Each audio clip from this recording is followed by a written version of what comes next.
Hello. Hello, my name is Marcus. I'm the compiler of a collection of therapy quotes entitled 1001 Windmills of the Mind, a collection of quotes taken from what's often called the psychodynamic or the psychoanalytic perspective, which long ago, as I understand it, was referred to by some as philosophical medicine or narrative medicine, helping one to be their own story doctor, to fix one's story, meaning the child has a life experience. It may overwhelm him. As a result, he represses his feelings and becomes afraid to live in the present, conditioned to regard the present in terms of the painful past, hence living some kind of unlived life, provisional life, feeling that life is on hold, frozen, petrified, even stone-like, so feeling unreal. So often people say this in midlife: when does life begin? Life's not supposed to be a dress rehearsal. So it's simple classical conditioning. If the child had his feelings and his aliveness and his potential, and due to what's called an interpersonal or relational or attachment trauma, that trauma means the child is afraid to enjoy the present. He's afraid to know his true self. He's afraid to so-called self-activate the capacities of the real self, part of the self, when there's trauma. So that's pain. That's psychic pain, emotional pain, to have this deep memory. Now, images related to this interpersonal trauma, an emphasis on the word interpersonal and relational trauma as opposed to situational or shock traumas. So we're not really covering that topic in 1001 Windmills of the Mind. We're mainly dealing with developmental areas. That's something we can work with. And we don't look for deep repressed memories anyways. The idea is to build a nest, build a consciousness, and the memories will come up when you have the container. So we want to build this container, this level of safety in terms of understanding these quotes, these ideas. That gives us some concepts. It's like weaving a basket. A famous poet said, psychoanalysis looks for an egg in a basket that's missing. So we don't look for the potential. We build a nest, build the ego, build awareness through these quotes and so on. Okay. So a few images related to this interpersonal trauma. Again, emphasis on the word that it's a relational trauma. There's a relationship between the baby and the baby's first object. Okay, the breast mother is the first object for the baby. Okay, so this back and forth between the baby and the mother is meant to be attuned. It's meant to be like rhythmic, even let the music play on. It's meant to be in an atmosphere of safety and warmth, and where the mother's present to the child, then he can be present to himself. The mother soothes the child, he can soothe himself. The mother considers and regards the child and acknowledges the child's sort of unique presence. The child has that capacity within himself. Again, because the baby's brain is malleable, he's laying down neurocircuitry based on the interaction with the mother. Hence the idea of moving towards a psychological birth based on the interaction with the mother as the foundation. Okay, so for the first 4 to 5 months, the child needs reverie with the mother, a positive maternal experience with the mother. That phase is called the maternal holding environment, stage of symbiosis, merging, fusion, oneness, mother-infant dual unity, unico mystica. That paradise that the baby had originally in uterus is meant to continue for the first 4 to 5 months. But now the baby is laying down memories of the interaction with the mother. Okay, a few distractions here. So I'm doing an experiment here to I'm starting off this video here in the lobby of this hotel, and I'm very easily distracted by the comings and goings of people. So you might, unfortunately, see me do this. You might see me looking around a fair bit. So I don't usually do this. I like the butterflies there. You know, it may be that, yeah, maybe I can go back up.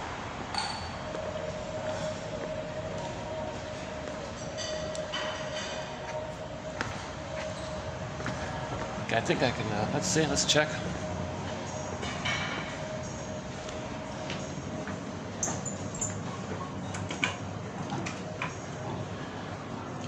So if my chosen spot's available, I'll continue with my introduction there. Let's see. One second.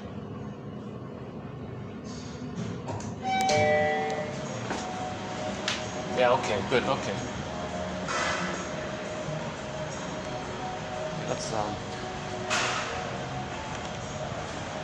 Let's pull up a chair here.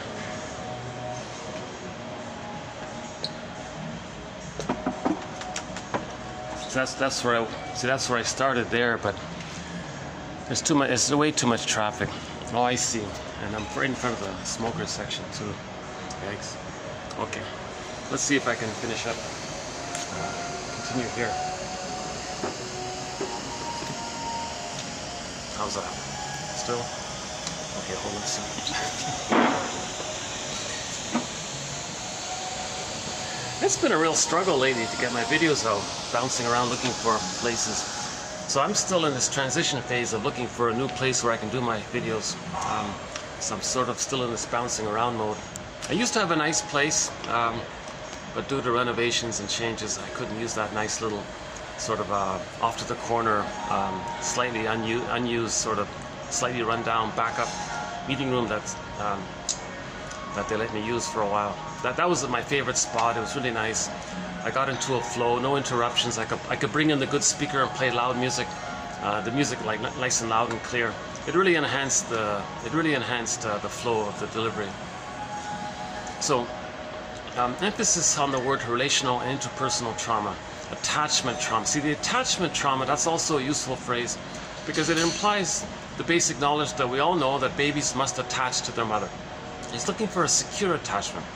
He doesn't want an insecure, convoluted, painful attachment where he's got to like be afraid all the time. He doesn't want that thing called an insecure attachment. So he's looking for a secure attachment style. So for the first 4 to 5 months, the baby's expecting this music. Again with the music, this attunement idea. In the uterus, baby, cord, placenta, mother, mother, placenta, cord, baby, 1, 2, 3, A, B, C, do, re, mi. There's a kind of like a flow there. And it's all very rhythmic apparently. Maybe there's even a musical accompaniment. If he hears the mother's heartbeat and the pulsating of the cord and the blood flows, it makes little melodic sounds, they think. So the first otherness for the baby was the music. One theory by Grassi, TQ 2541 and 2 for more on that one here. But anyways, there was some kind of a rhythm there with the baby. That kind of rhythm or attunement. Attunement, the mother was attuned. Now it was automatic in the uterus. Now in the interpersonal attunement, he needs that kind of attunement to continue. So the mother's got to be present, pick up the baby's signals, respond automatically as the baby needs, and provide what the baby, it's unconditional, it's right on time. Whatever the baby needs, he gets it. No questions asked, no convoluted ideas about schedules and bottles and barring emergencies and special exceptions and all that. So again, my disclaimer, I'm not a doctor, I'm not a shrink, etc. So I'm just the compiler of the quotes. I only have a BA, keep that in mind. I usually give some disclaimer in every video. So once again, yeah, so I'm not a doctor so keep that in mind. I'm trying to, it's called, the psychoanalysis is considered a second language. It's filled with jargon. And again, these are stepping stones, ideas for better ideas. These are, in all of these quotes that we're presenting here, these are invitations for mutual exploration. These are hypotheses, guesstimates. We're meant to be our own existential detective. There's no set answer here. Everybody's sort of tasked to be their own psychological detective for themselves, and that's empathy for others as well, at least empathy as well. Right? So all of these quotes are in a manner of speaking, are empathic. They're trying to reflect and recognize something that's going on within. That's empathy. Sort of like myths and fairy tales describe our inner life. Myths and fairy tales are a form of empathy, describing what's going on inwardly. So, so this, if something goes wrong there in the first 4 to 5 months, most in particular, where the baby doesn't really enter into that egg, that 4 to 5 month period called the stage of symbiosis, merging, fusion, etc. If he doesn't get that period, again, the psychological egg for the psychological birth. Again, the psychological birth of the baby just doesn't automatically appear with the biological birth. He's got to go through this kind of process.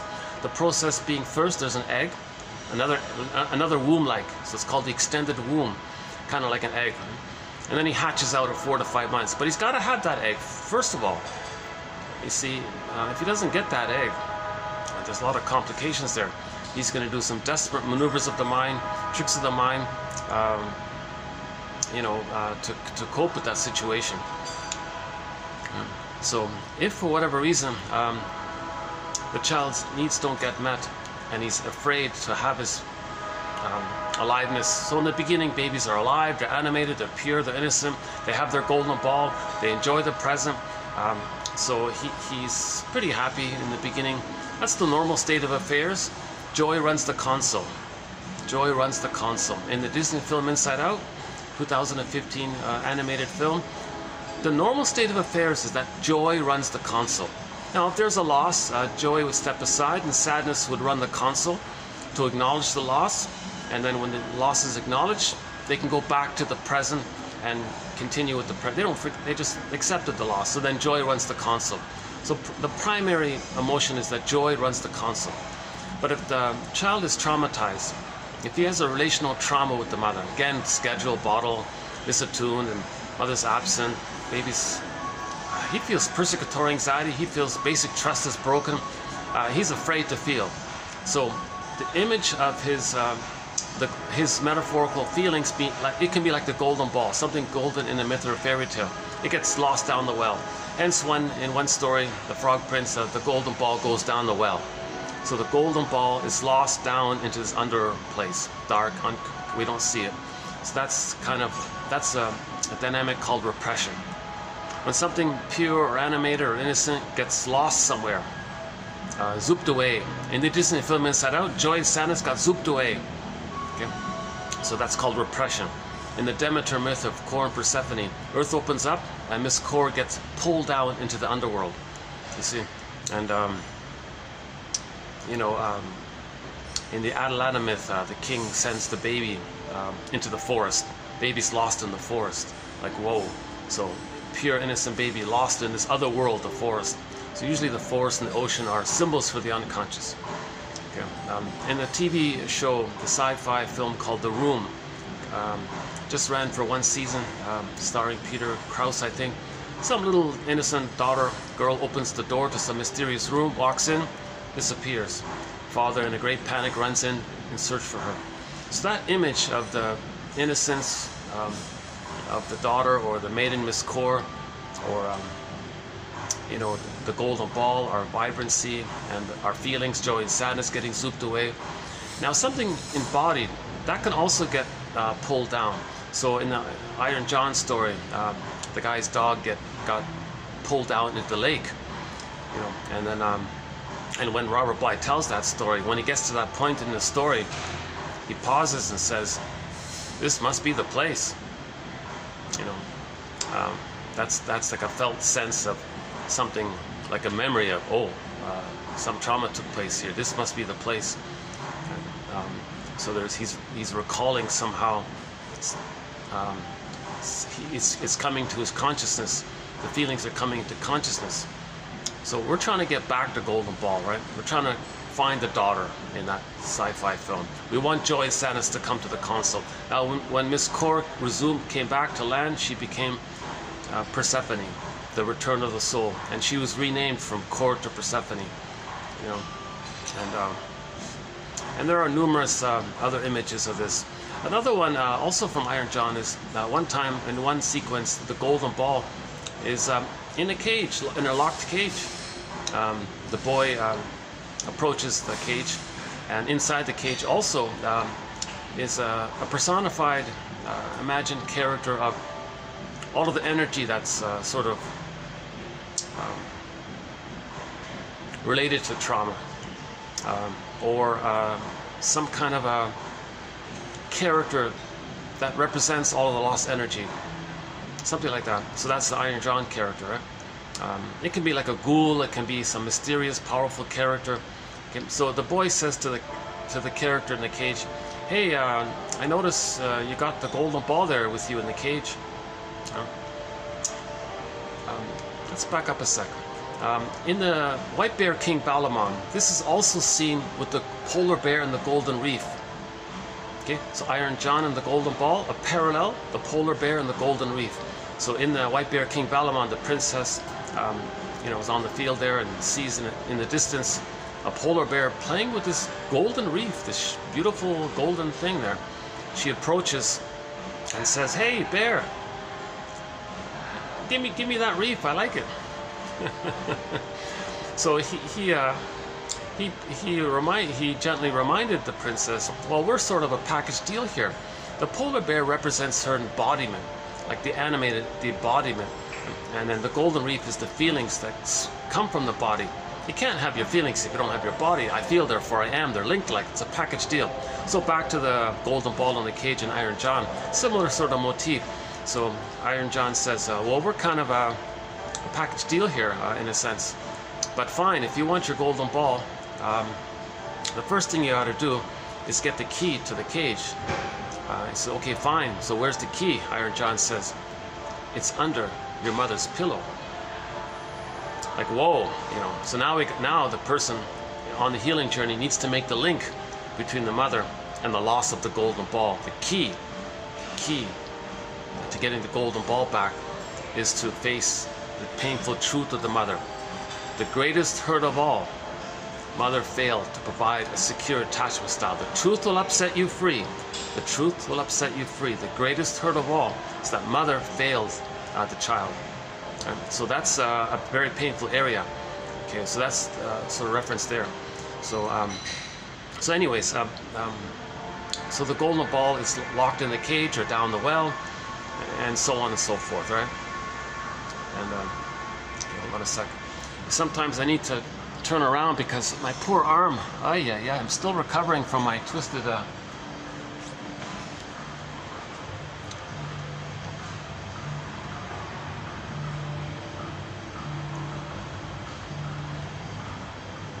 Yeah, it's sort of a mid afternoon, early afternoon, midweek. So it's sort of a good time to do these videos.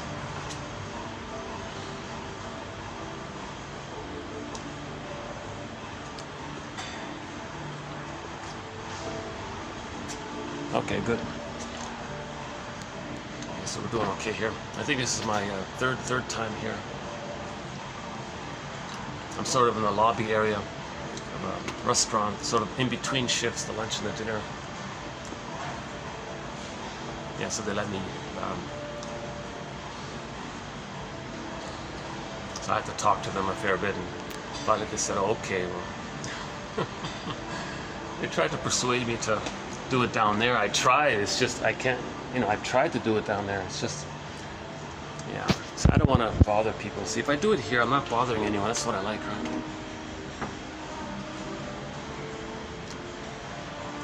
Okay. So myths and fairy tales are very helpful in giving us empathy, recognizing what's going on within. Empathy.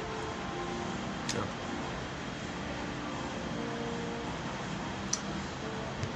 So,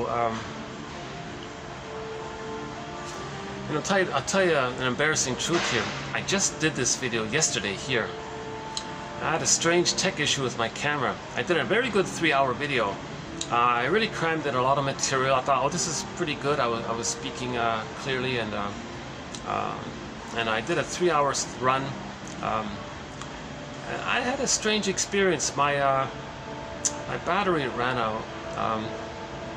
But usually the video's still saved, but this time it didn't save it. And I tried to save it somehow. I asked some tech people, how do you save my video? It was sort of in suspended animation. It showed that I recorded it, but it didn't fully upload. Well, how do I complete the upload process? So I kept trying and trying. And the tech guy said, well, they don't know how to do it.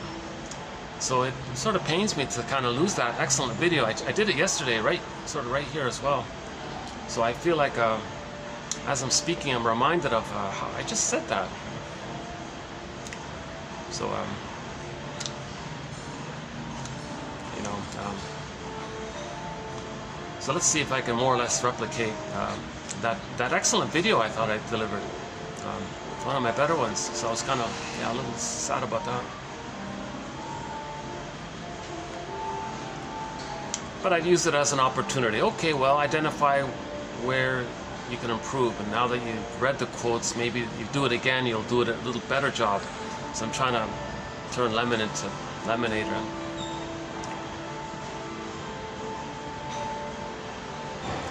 So let's go back to the basic. All babies are born with a golden ball. They're animated.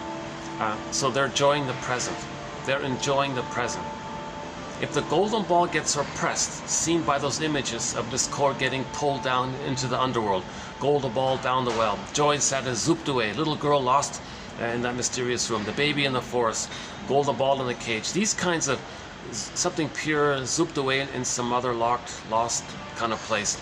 That's a symbol, that's a metaphor that inwardly something pure and got squelched like that, repressed. So those images that we're trying to describe here, it's the term is repression. It gets like pressed down, it's repressed. Okay. Now the byproduct, how do we describe the byproduct if that happens? Well, the child freezes up. He feels, it's an approximation of how a person feels. They feel kind of stuck or frozen. Like that frozen woolly mammoth in that block of ice up in Siberia somewhere, or in the Arctic tundra, or wherever it is. There's apparently some report about a woolly mammoth frozen in a block of ice, still preserved, and apparently he's been like that for the past 30,000 years. I don't know the full details, but it's a pretty powerful image. Actually, an author in a book pointed that out, so I'm just still borrowing it until I, update it or something. So that's a metaphor for how we might feel frozen like that. A similar one is petrification. In the "I Will Survive" song, at first I was afraid, I was petrified, thinking I would. So if the baby's petrified, so that's like in his fear he freezes up, he petrified. So he's that's also a very painful metaphor to describe how we might feel, really afraid to feel or petrified.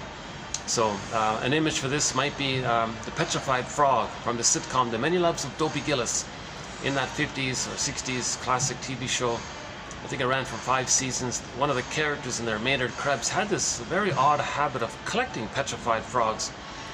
And so it might have been a scriptwriter's attempt to just present this image that a person might feel like that. Another one is when a character turns to stone. That's a another one there.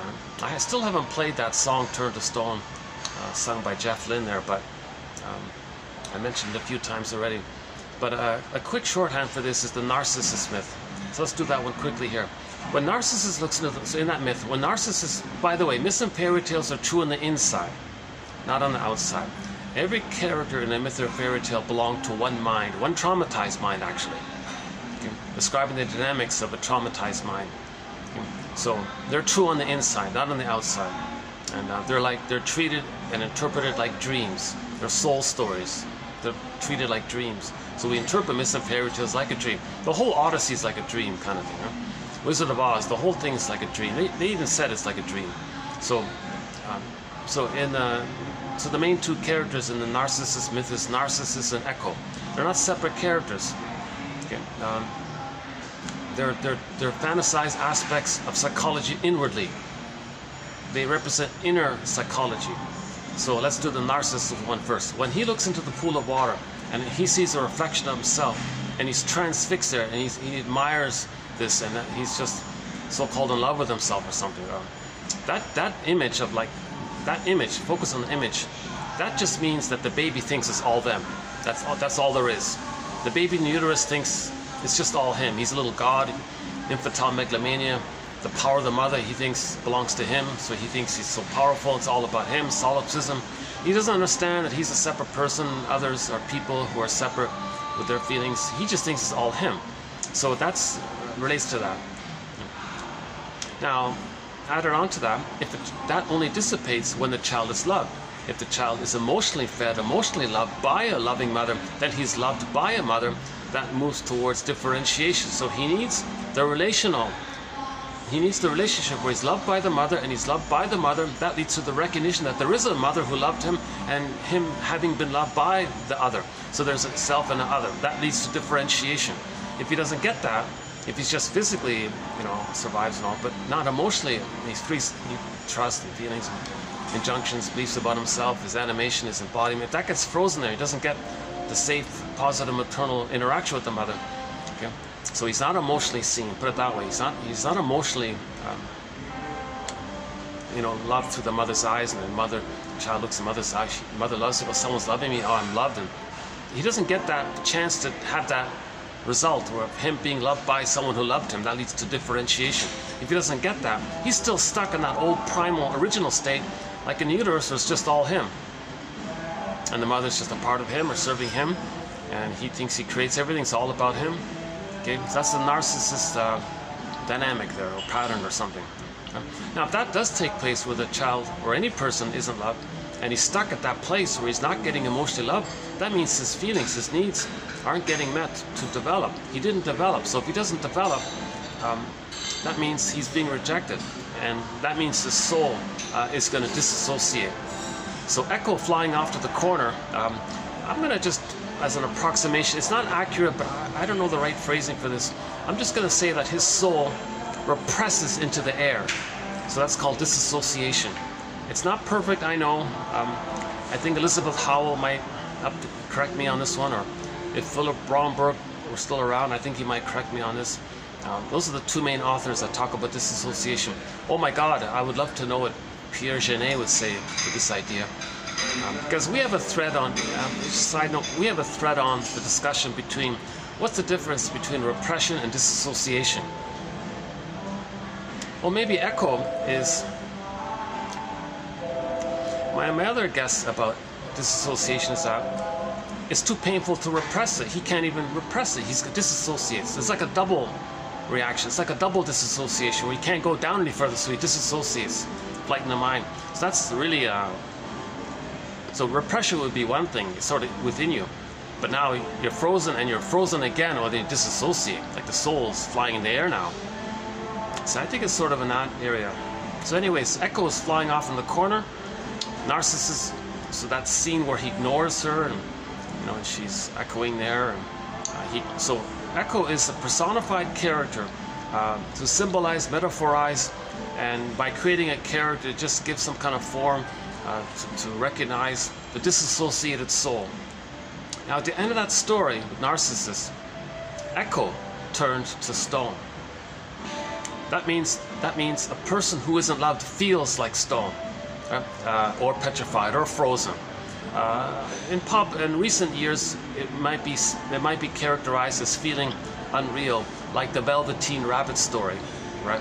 Where the rabbit wants to be real, or that what is it again? The woodworker guy, the carpenter guy or something, creates this little wooden toy boy, and he wants the boy to come to life. So that means a person might feel wood like that, or unreal like the doll, or frozen, or like stone-like, or petrified, or these kinds of images. So that's the loss of animation. The loss of animation is the byproduct when we lose the feelings. Okay? So that's the trauma we're talking about. We lost the golden ball, and we feel like one of those things just mentioned. Wood, stone, doll, unreal, not alive, like the doll, or petrified, and so on. So that's a very dramatic one when Echo turns to stone. So that's the trauma. Now, of course, there's going to be psychic pain around this. But when there's psychic pain, emotional pain, the brain sends the person endorphins, this numbing effect. All right. So, shall I compare thee to an onion? So a person might say they feel nothing, they don't know what you're talking about. I don't feel anything, I feel numb. They might typically say that, I feel numb. Well, underneath there's pain. Elvin Semrat says if you're feeling nothing, or you think you're feeling nothing, that's when you're hurting the most.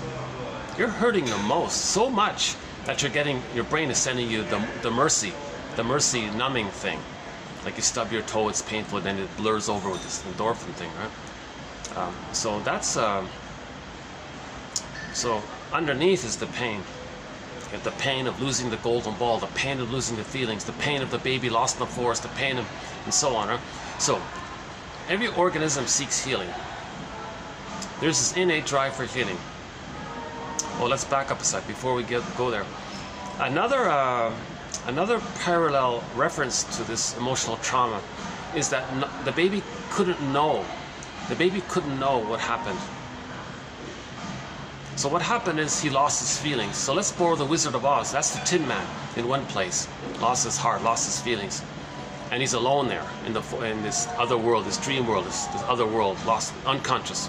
When we say the unconscious, we mean the non-reporting brain, a part of the brain called the implicit memory system, the pre-verbal memory system. It's timeless, it's Wild Imaginings, Alice in Wonderland, Missing. It's a whole other world in there, right? Okay, so and it's vibrant, it's alive. Hence in many movies, when they show you the underworld, it's in color, and the ordinary world is in black and white, to show the extra vibrancy of all that, right? I try not to get any. Oh, that's the start. I try not to get anybody in the camera. Once in a while, it sort of happens by accident here. It's like, oh, my poor arm. Hang on a sec.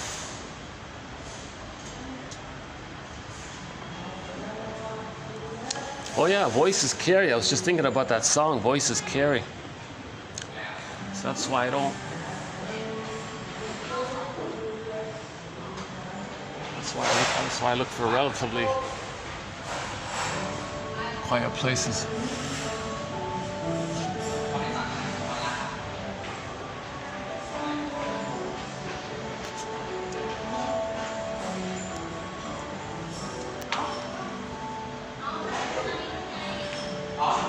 Maybe I'll do this for try not to get the stop.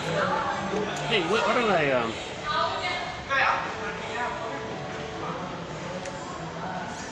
maybe I could try it down a bit for a little while. Hold on a second.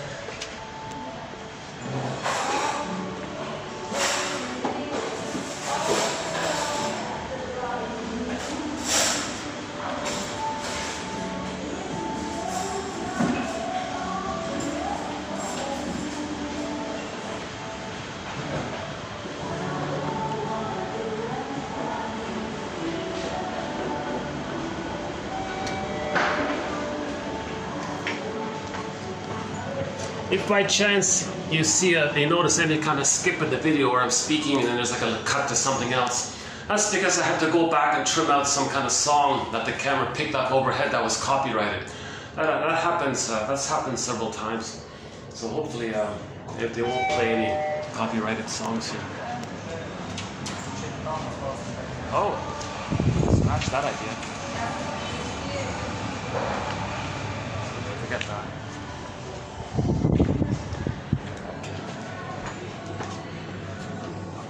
Let me check out where my computer is.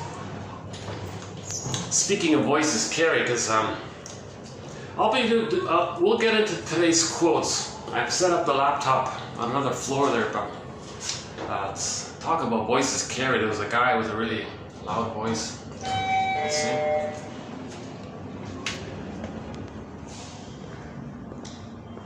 Oh, hold on.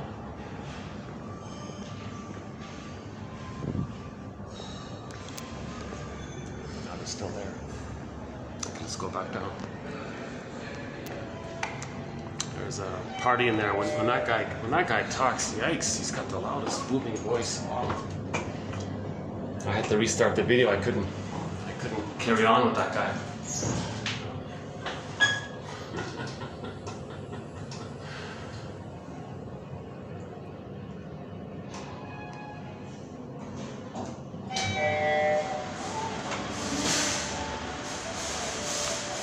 Actually, I'm starting to like this wall here. It's got interesting. It's got the little mirrors there. It's a nice little sort of reflective. Why don't they bring the chair here? Let's try this real quick. Oh, another bouncy video. A lot of my videos you see me bouncing around different floors. Still out of it. So in The Wizard of Oz. So knowledge of the event. The child can't perceive it, he can't know it. That's seen as the scarecrow, lost in one place, alone, right? And then notice there's no link. The scarecrow and the lion weren't together in the beginning, they were separate. So that condition of the scarecrow, meaning knowledge of the event, the damaged mind, he couldn't know it, he couldn't perceive it. And then the tin man is the loss of the feelings. He feels emptied out, no feelings, right? Feeling like tin. That'd be like a more... Yikes, that'd be... Maybe they compensated because he was like a character who could speak. But anyways, that does represent the loss of the feelings. And knowledge of it isn't there. That's the scarecrow in another place. Okay. Now, that condition means the person feels disembodied. Hence the image of the cowardly lion off in another place. Okay, disembodied, like Cowardly Lion, couldn't really be himself and feel and roar and be a lion and all, right? The animated side is missing. Right? Kristen Wilson says if you're not in your body,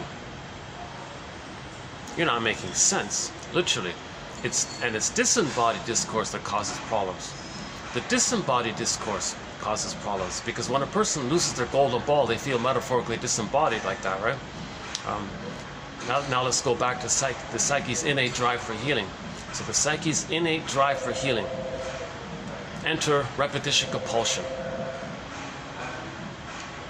See, I'm just reminded of yesterday's video. I did a really good, like 1 hour stretch on repetition compulsion. Oh yeah. Yeah, I have to figure this out where if I do a video and it's lost and I'm redoing it. Yeah, I do feel a little unconscious sadness and anger, I guess. Disappointment. Because I tried so hard to get that video back. It was in my camera. I had it there. It was a 3-hour video. It showed it. It's recorded. It says it's 3 hours. It was, what was it again? 15 gigabytes or something. It showed it, but it wouldn't load. Like the thing wouldn't like present. And it was just twirling around. The little symbol there, the loading symbol, just kept twirling around.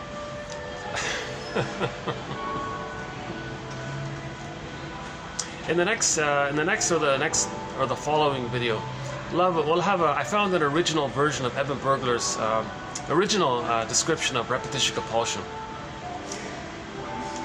So my approximate idea about repetition compulsion is just on a personal working model idea. Again, it's approximate, it's not accurate, but I gotta have some concept of it.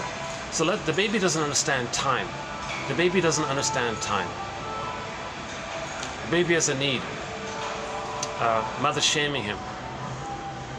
Innate drive for healing. Repetition compulsion. No, mother, not that outcome. I need the love outcome. No, not the shamed outcome. I need the love outcome. No, not the rejecting outcome. I need the love outcome. And this goes on. And imagine this kind of phenomena back and forth where the baby says, no, not shame, mother, I want love. No, not shame, love. No, not shame. And it gets pressed on a record. So imagine that being like when they make those vinyl music disc records where they press that song or traumatic song or painful song, they would press it on a record. Okay? And so neurosis is the petrification of an infantile conflict that's repressed. Neurosis, meaning you're not enjoying the present. You're still dwelling in the past. You're afraid to enjoy the present. So a very quick sidebar to support this is simple classical conditioning.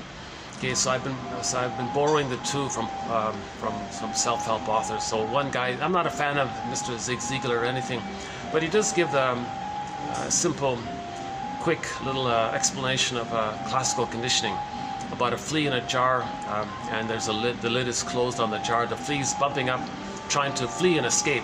The flea's trying to flee, trying to escape, but he keeps hitting himself on the underside of the lid, and he keeps doing it again and again. And finally, somehow the flea's system figures out it's hurting him to do so, so he jumps at a lower level. At that point, the experimenter removed the lid, and now the flea could escape and be free. He didn't. He was conditioned, meaning he's going to distort the present in terms of the emotional past. He's going to transfer the emotional past of the pain into the present and be afraid, thinking of what happened all those many times when he tried to assert his true self, right? And then, so he was dwelling in the past. He couldn't enjoy the present. Classical conditioning. So humans are like that. Okay, the baby has his golden ball, his true self, gets traumatized. He goes through life afraid of his true self, afraid of real self-activation. Okay, similar idea. The other example was some self-help speaker gave the example of a farmer who had a baby elephant somewhere, and he tied a rope to the leg of the elephant or something, and the baby elephant was like charging, trying to break free, and but he couldn't break the post or the rope. He kept doing it again and again, like the flea. Similar idea. Finally, the little elephant gave up. Fast forward a few years, he grows up to be a full-sized adult elephant, and with that present, physicality. He could easily, you know, break the post or the rope or something, and he didn't try. He didn't. He just stayed there. Okay. It's neurotic. The flea and the elephant and humans are neurotic to transfer the emotional past into the present, not accept the reality of the present, transferring the emotional past into the present, believing that the present is the emotional past. So that elephant didn't use his authentic present, you know, capabilities to roam freely. He was dwelling in the past. Okay, so okay, enter another thread here. Enter a famous, an excellent quote from the TV show Greenberg. I don't recommend this. It wasn't the best film or anything. Very mediocre film called Greenberg, but a very excellent line was in there. A shrink said to the guy, quote, "You have trouble living in the present, so you're dwelling in the past because you never really lived it." So he couldn't know his story. Hence, we need story medicine. The story's broken. Back to the beginning, the story's broken.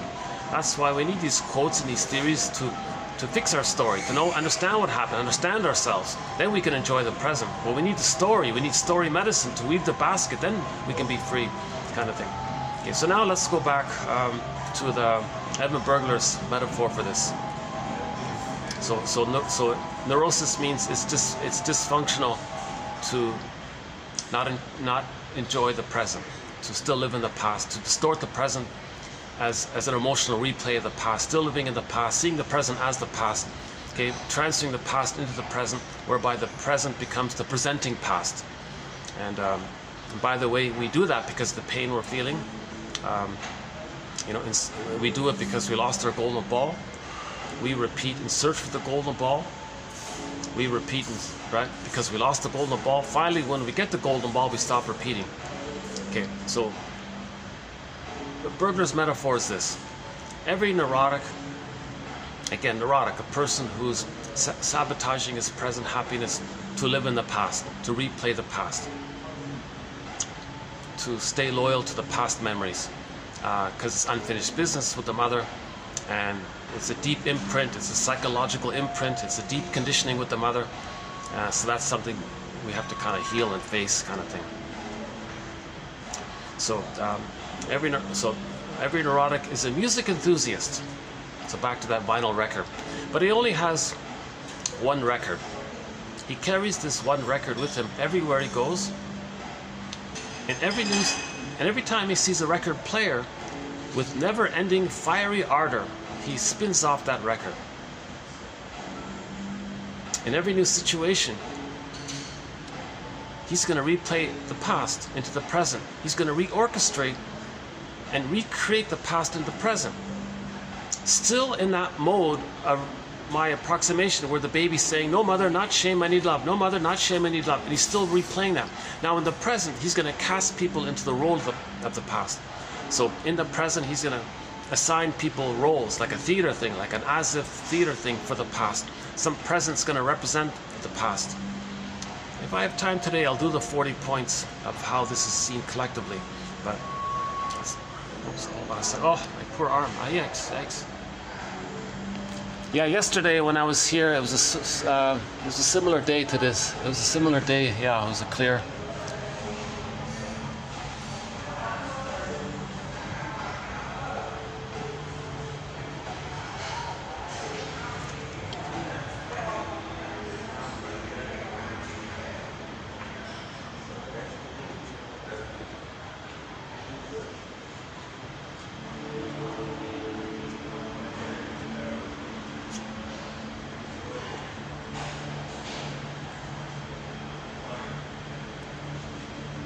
Hold on a sec. Let's try this.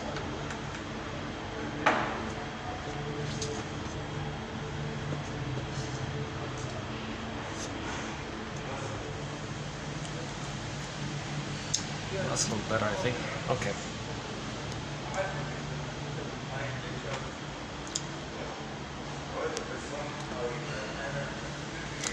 Okay, let's try this for a bit.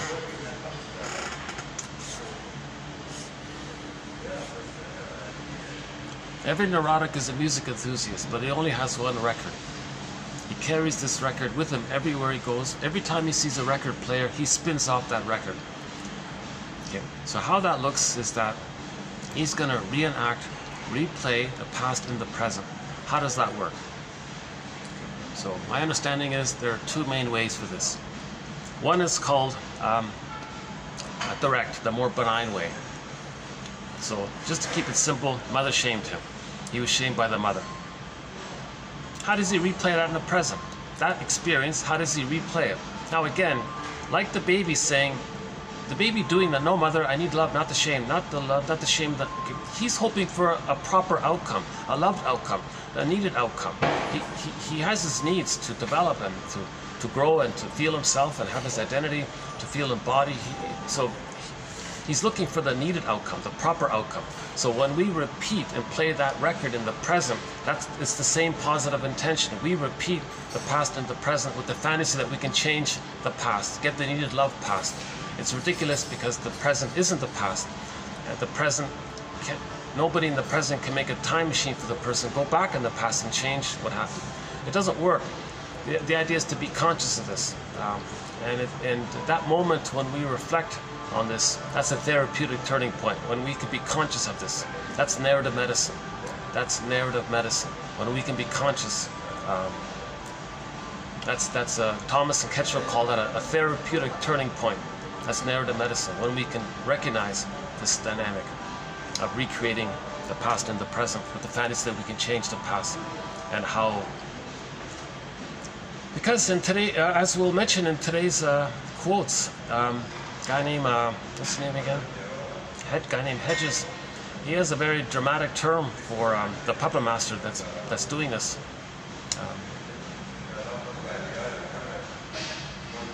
So yeah, we'll get there in a few minutes. Yeah. So the reenactment can take two forms.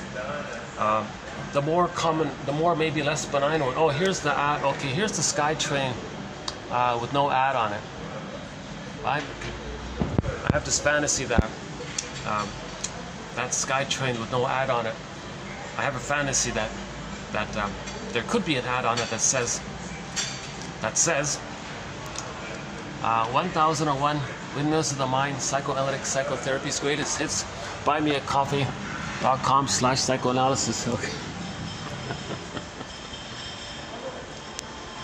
Yeah, so for convenience, this encyclopedia of quotations from the psychoanalytic tradition, this second language, this narrative medicine, 10,000 quotes. For convenience, it's available through the copy page, as just mentioned. www.buymeacoffee.com/psychoanalysis. Now, most of the quotes are actually posted on the YouTube channel. For each video, if you click the more link, you'll get at least on average about 10 quotes. 900 videos, 10 quotes, so almost 90% of the collection actually is here on the channel. Or for convenience, one can have this file. As I mentioned in the last video that never got posted, I think everybody over 35 will find this of help at some point in their life, when they need empathy, when they need understanding, when they need to make something conscious, and they're not sure about something, and they read a few quotes. Robert Bly's advice: read psychology every day for 10 minutes. Read The Study of the Soul. Psychology means study of the soul. Read psychology every day for 10 minutes. It's like reading little empathetic statements, and you're weaving the basket, and there's no pressure, because we don't push ourselves to feel something we're not ready to feel. So make ourselves ready to feel it by weaving the basket. So just weave as we can. It's unique for each person. Everybody's journey is unique for them. Which collection of quotes they're going to link up. And that's what we all have in common. We're all homo traumicus. That's what we all have in common. So we'll talk about homo traumicus maybe another time. Okay, so the reenactment. The replaying of the past and the present, with the fantasy that we can change the past, can take two forms. One is called direct. So it's like a direct parallel to what originally happened. Mother shamed the baby. So he goes through life, orchestrating in the present scenarios, and he just somehow orchestrates it somehow, like a theater thing. So he'll cast people, or see people, or relate to people, or goad people, or prod people to reject him, to replay how the mother rejected him. So he replayed the record. Mother rejected him, he gets others to reject him. He's just replaying it. Now him doing this is a mirror to know what happened in the nursery. So that's one way, the more benign way. Now a more painful way, the so-called stinger way, is that when the baby is very pained by the mother, and he's so hollowed out by her, he identifies with the aggressor to have the attachment. So now he's going to replay what happened to him by acting like the mother onto others. So mother shamed him. He'll be the active one to shame others, to replay how the mother shamed him. Because he's more desperate to hold on to the archaic narcissism, grandiosity. If he's so unloved, all he has left is the grandiosity of narcissists looking to the pool of water and thinks it's all about him. Babies think they're little gods, so they're trying to maintain that. The glorified self, the idealized self, the ego ideal, the search for glory, from the reference point by Karen Horney, meaning like the Don Juan search for glory, the Peer Gynt search for glory. Those kind of false recreations of that they're little gods kind of thing. So the huge irony is that the baby was never a little god, right? But they're searching for that status. Oh, here it is there. 1001 Windmills of the Mind, Psychoanalytic Psychotherapy's Greatest Hits. buymeacoffee.com/psychoanalysis.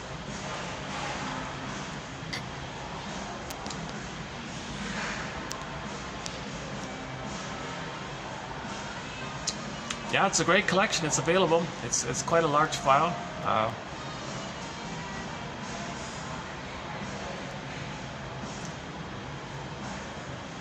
Still, to the best of my knowledge, this is, I used to, for a long time, I was saying this is the second time a collection of psychoanalytic quotes has ever been compiled.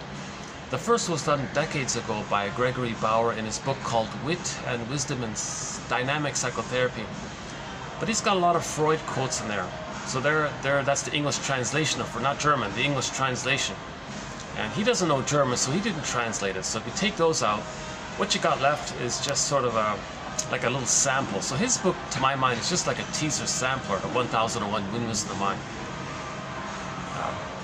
So this is really a unique collection. A valuable toolkit for any existential detective. And we're all tasked to be our own psychological detective, to heal ourselves, meaning preparing the basket. So that the scarecrow and the lion and the tin man can all be lined up and skip along with Dorothy on the yellow brick road. So at the end of that story, right, I think, isn't that the scene? Dorothy and the three of them were all together skipping along. So that's the heart center, the mind center, the body center, all integrated, aligned, the plumb line to the self. We can know what we feel and it's embodied. That's the healing journey, right? So Dorothy just means a part of us that's doing this. The part of our mind that's engaged in the active attempt to heal ourselves. So or we could just simply say, be like Dorothy and search for the Tin Man, the loss of feelings, link it up with the knowledge that's which is hard to do. Then we get back embodied. And I'll talk about the witch and the fairy godmother maybe another time. Last video I spent a lot of time on that one. Oh yeah, I spent a long time on that one, yeah. I thought I did a good job describing the dialogue between the baby's ego and the mammalian part of the child's brain. It's a little dialogue there.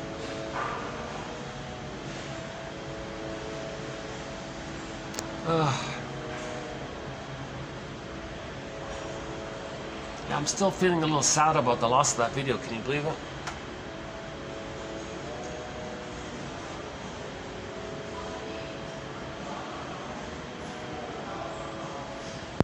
So the loss of that video, I was using a manic defense. I'll just say, well, okay, I'll just carry forward and not fully admit it. But it was a loss. I didn't fully feel it. Now it's coming up. Now I'm feeling sort of the original sadness that I was burying around it. Yeah.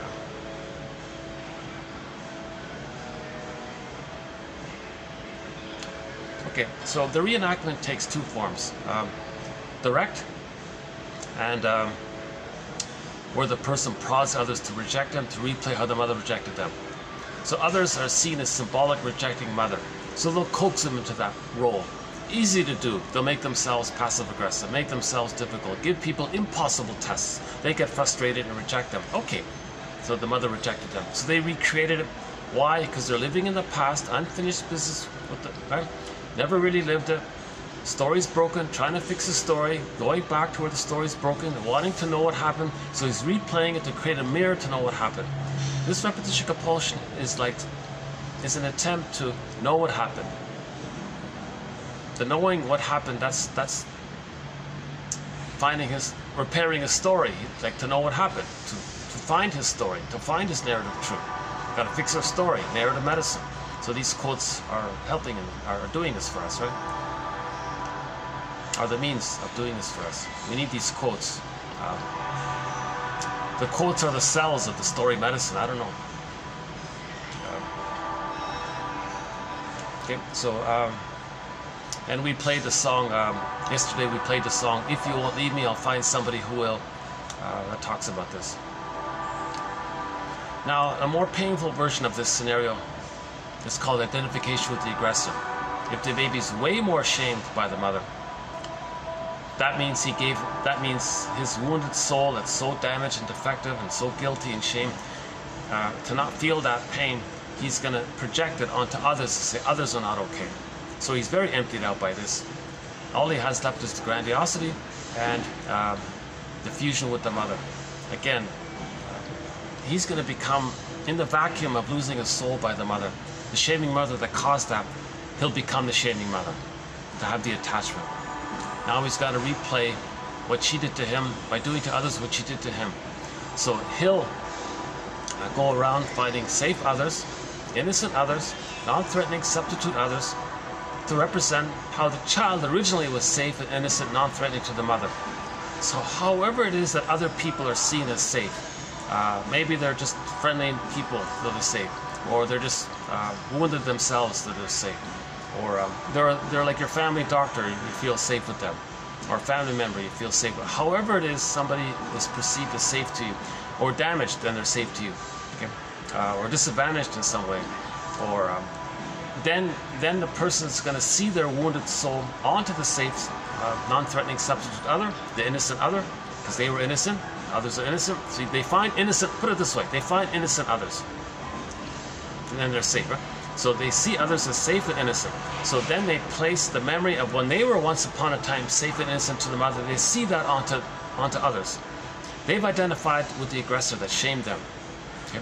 Now they're going to replay what happened to them, but they do it by preserving their grandiosity, which is there when they merge with the shaming mother, because all they got's the grandiosity.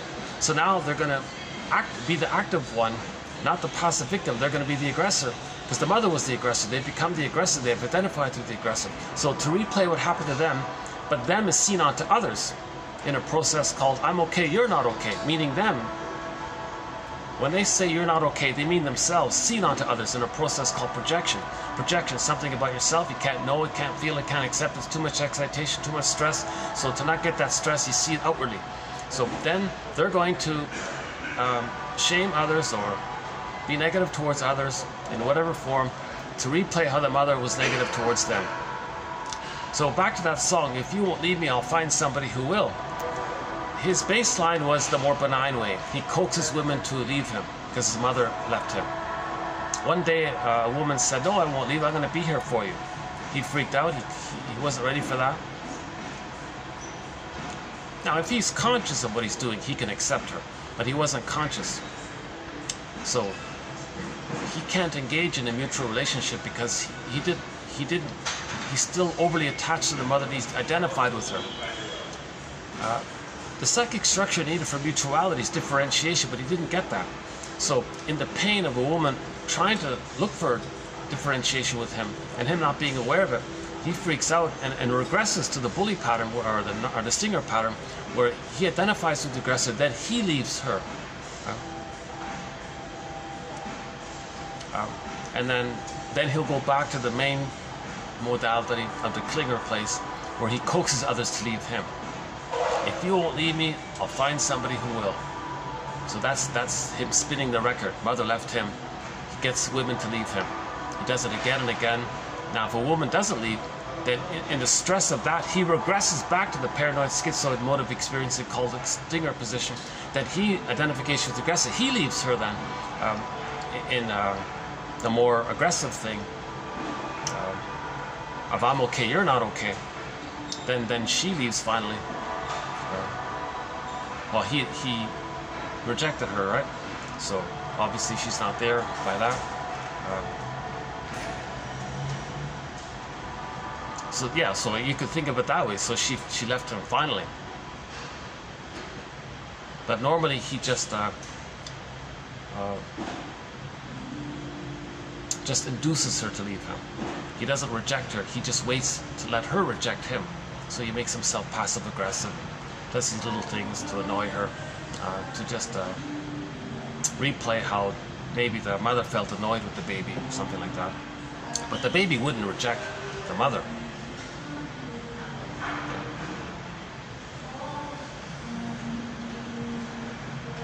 But the mother rejected the baby. Is that right?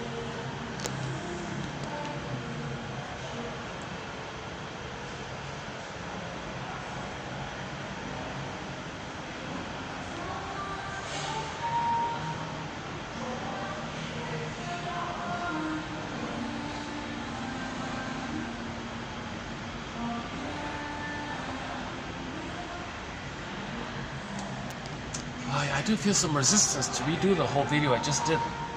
I did an excellent video yesterday, 3 hours. I was really speaking quickly. I was very energized. That was one of my better videos. I would say maybe if I do 5 videos, maybe 1 out of 5 I'm really proud of. Maybe the other 4 are just sort of average, I guess, for where I am. Again, I haven't been analyzed, right? So you'll see my unconscious anxiety in my stops and starts, and my ums and ahs and self-corrections and delays and repetitions and things. This is all my unconscious anxiety, right? So I haven't been analyzed. If I had the funds, I'd be on the next flight, right?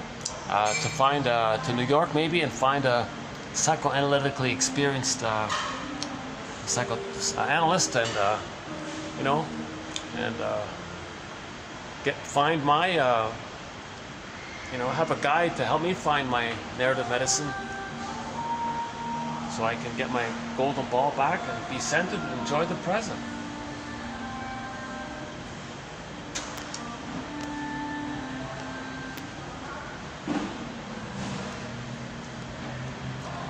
So let's maybe just do a shortened version of it then.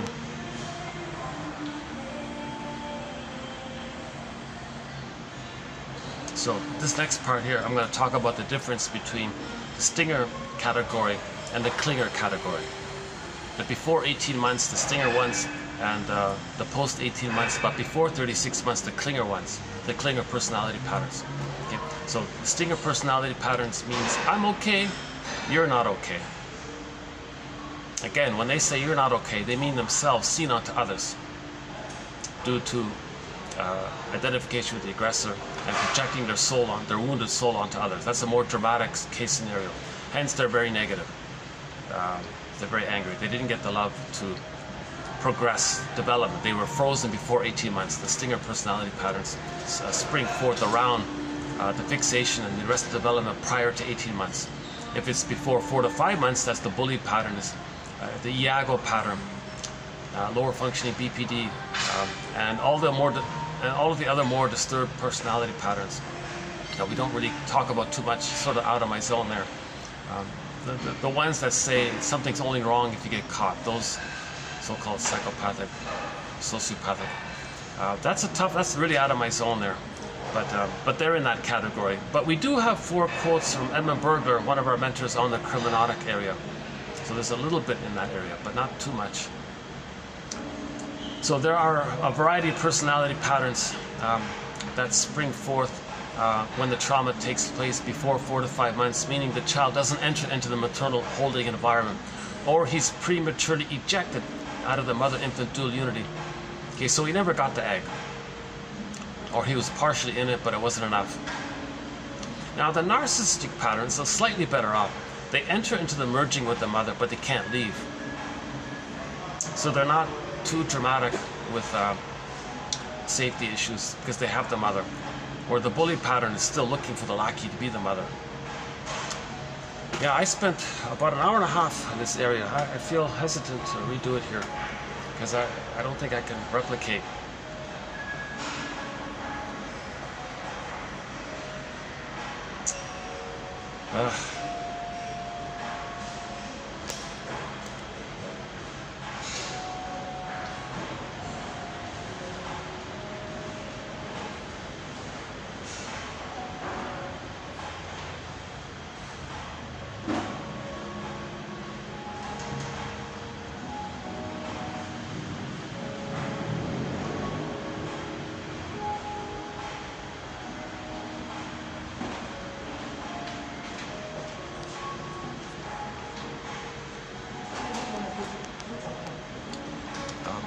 See if I can at least do a part of it then. When the baby is not getting his needs met, so for the first 4 to 5 months he needs the extended reverie with the mother, the witnessing with the mother. Okay, he needs positive maternal interaction with the mother. When he's not getting it, the mammalian part of the brain realizes that the baby's in danger. So the mammalian part of the brain, the mammalian part of the brain, try not to get anybody hurt, it still happens once in a while. The mammalian part of the brain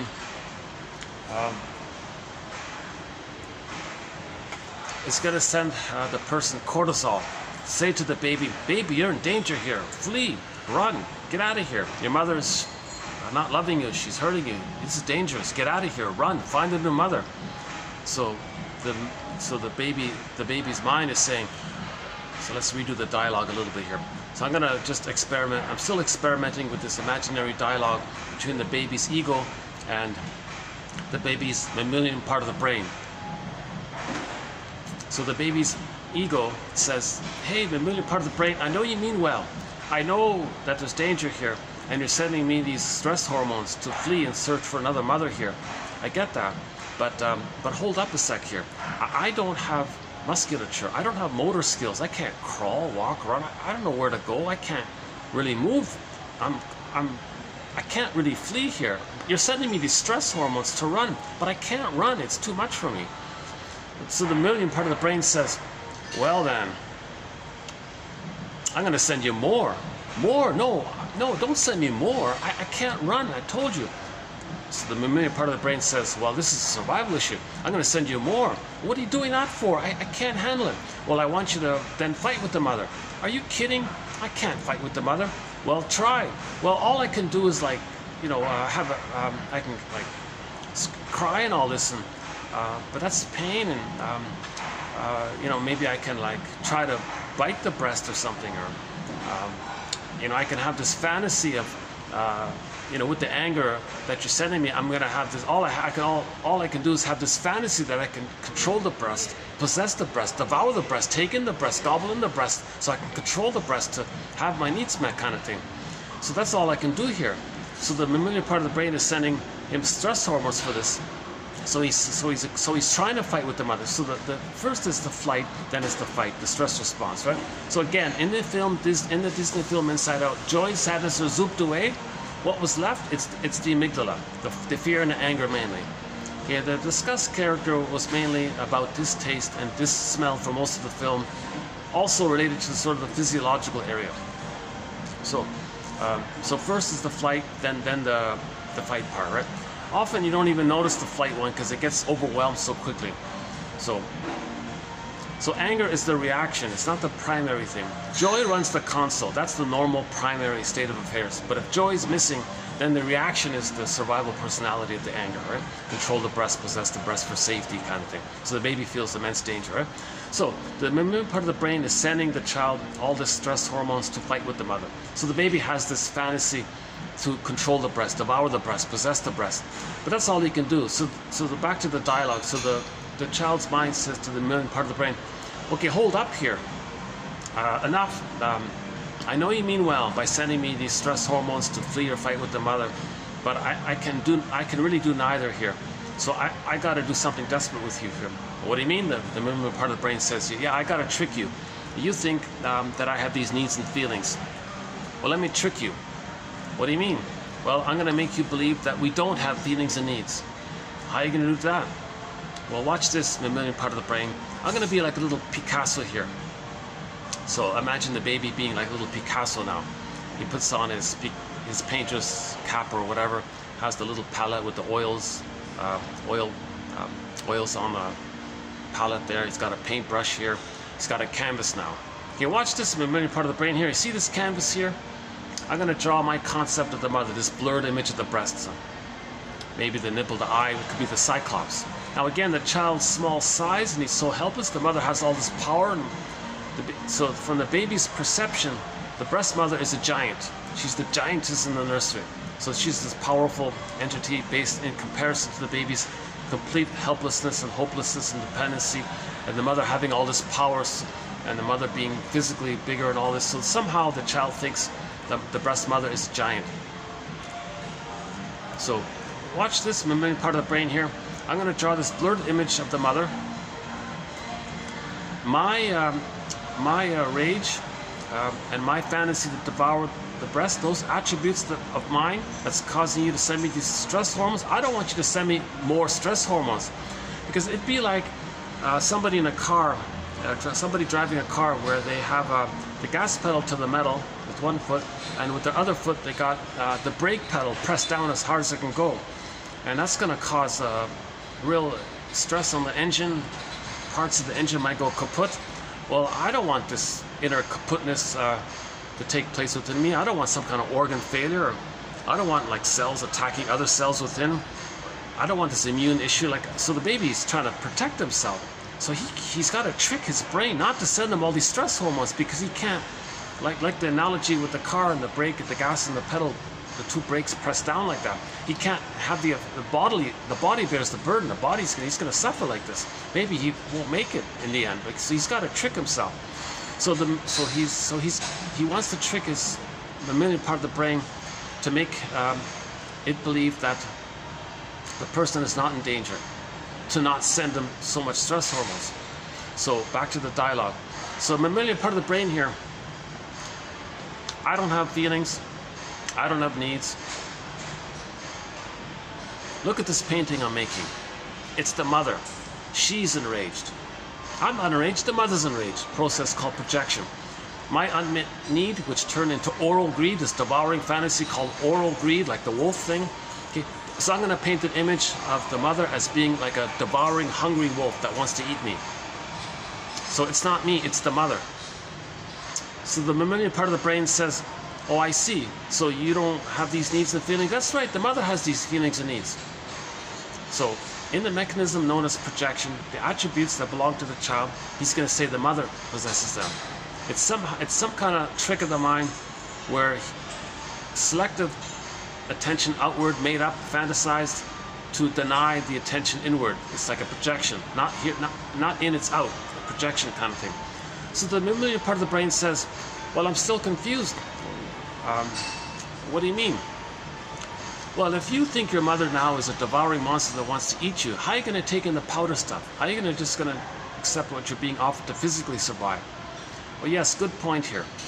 So let me do another trick. So the first trick was called projection. The next trick is called splitting, meaning he's going to create two mother images. He doesn't have a human mother to relate to. He didn't achieve like a positive human mother. He's relating to images now, goddess and demon imagery now. So the image of the mother as a devouring monster that wants to eat him, that's the reality of his situation, but he'll deny it. Put the image of the mother like in a bin kind of thing. And then in the scorching pain of this scenario, he's going to hallucinate a goddess breast. Maybe it's similar to the guy in the desert who's thirsty and in the pain, who hallucinates an oasis. So the child's ego says to the mammalian part of the brain, "Hey, watch this mammalian part of the brain here. I'm relating to a goddess breast." He's gonna hallucinate a goddess breast, this ideal, unconditional, bountiful, sweet, beautiful, all there, reliable, present, trustworthy breast. So he creates a goddess breast, an ideal breast. So the mammalian part of the brain says, "Oh, I see. Okay, well, if you have managed to convince yourself that you're relating to a safe breast, and you're safe by that, then I'll stop sending you these hormones. Thank you." So a relief. So the baby managed to trick his brain to stop sending him all these stress hormones. He couldn't take anymore, right? So it comes at a huge cost. He had to create a psychic template called the paranoid schizoid mode of experiencing, the paranoid schizoid mode of operating, or the paranoid schizoid position. Now, all babies may temporarily do this briefly in the beginning for the first few weeks or months, but it's just temporary. It's just an emergency device. Okay? In normal development, the child has accumulated experiences of the mother being more loving than frustrating. Then everything gets sorted out. He then doesn't need to use the split fantasy images of goddess and demon. So myths and fairy tales describe this goddess and demon imagery. So Wizard of Oz, back to that one, you got the good fairy godmother and the wicked witch, and they're seen as separate characters. That represents the splitting mechanism. There's no one human mother of memory. There's no like a positive person kind of thing. It's this very imaginal character, right? And it's this wicked, unrealistic character. Now the wicked witch, that image is like a placeholder for the child's projected attributes projected onto the mother. The mother isn't a monster that wants to hurt him, but he's got to see her that way because he's got to project his wishes, his devouring oral greed, his enrage at the mother. He projects those traits onto the mother to remember to trick his brain not to send him the stress hormones. So again, all defense mechanisms. There are maneuvers of the mind, operations of the mind, mental mechanisms, tricks of the mind to help the person not get all those stress hormones, to deal with persecutory anxiety. The baby feels immense persecutory anxiety, thinking that the mother's hurting him and he can't flee and he can't change the mother. That's huge persecutory anxiety. So these tricks of the mind are involved, mental mechanisms. Okay? So myths and fairy tales describe the psychology of this. So if this isn't resolved, if the mother's still, it's called a strain. Another version is called it's a strain trauma. Day after day, misattuned, malattuned, bottle schedule, mishandling the baby, not around.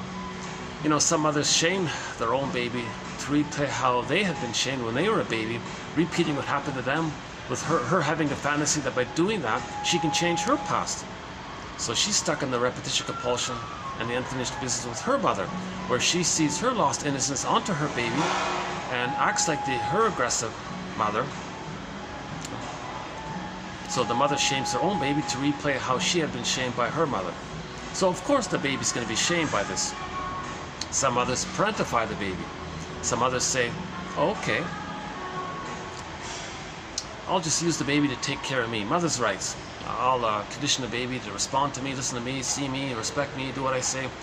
So she's going to parentify the baby, or use the baby as a teddy bear to soothe her, in effect parentifying the baby. So of course the baby's going to be shamed by all this. So we have a whole thread on what's called the Jocasta style of mothering, right?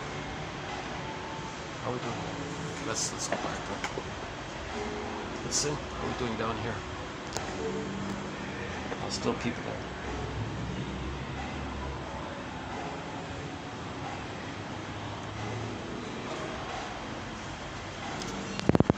Just to give me like a little break, I'll just move around a bit. Just hold on a second.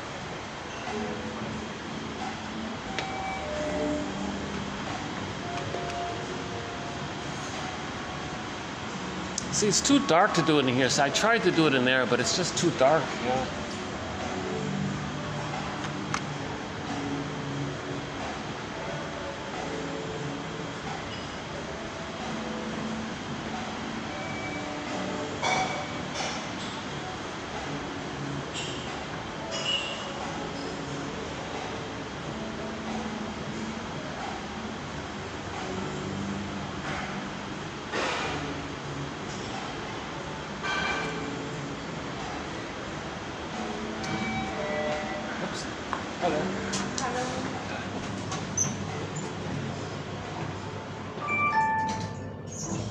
ขึ้นค่ะ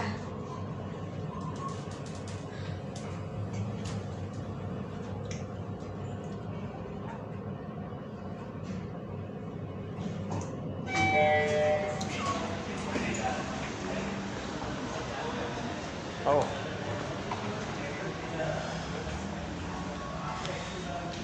Let's see if I can do a bit of this video here. Hold on a second.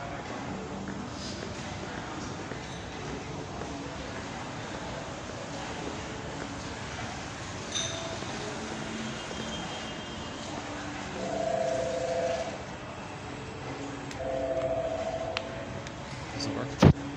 Oh, I got the nice. Oh, I like the nice little blue flowers they got there. Yeah. Well, they've got some nice roses here. Yeah, I'll show you the roses later on. And they're real roses. No smell, very strange, huh?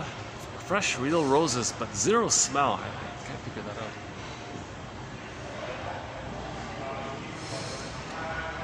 So,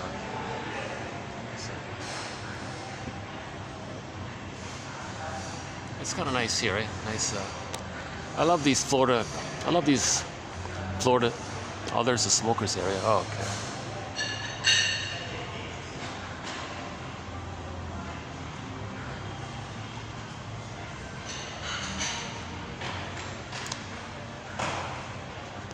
It's cooler. It's cooler down here too.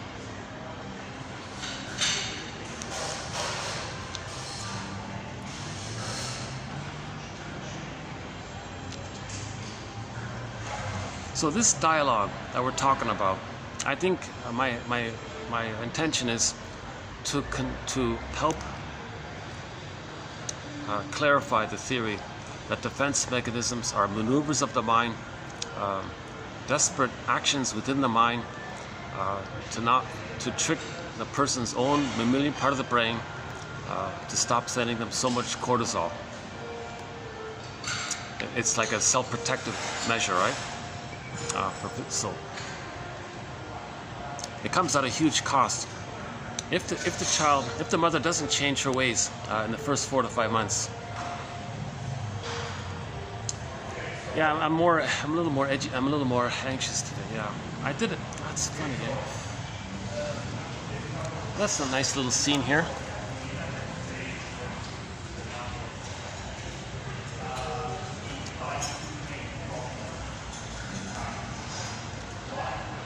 Maybe I'll get to a place where I can do a video in the public at some point.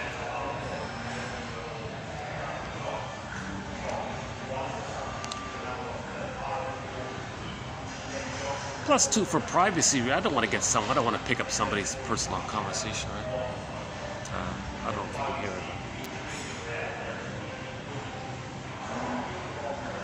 Hopefully, you're not making it out, right? This is sort of a public lobby area, right? It's unavoidable, right?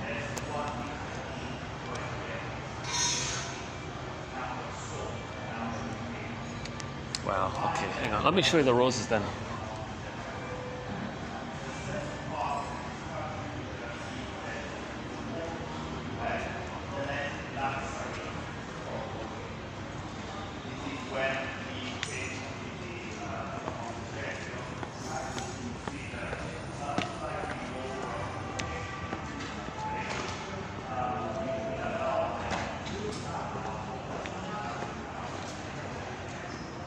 Is that nice? Check that out, eh?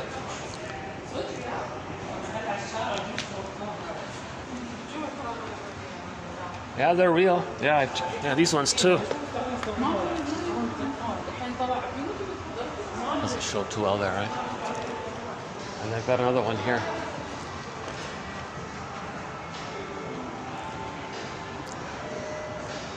Wow.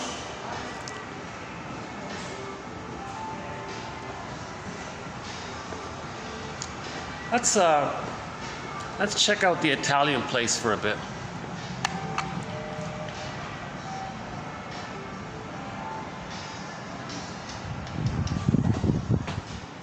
Yeah, this video is turning out to be much different from what I did last time. That's too bad, yeah. Okay, I'll just live with it. So this will be one of these choppy videos today.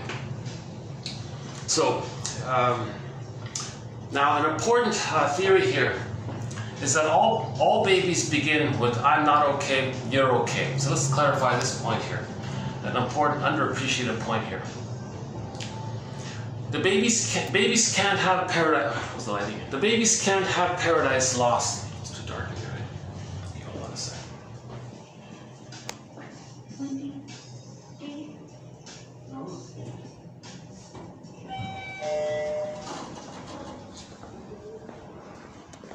Let's see.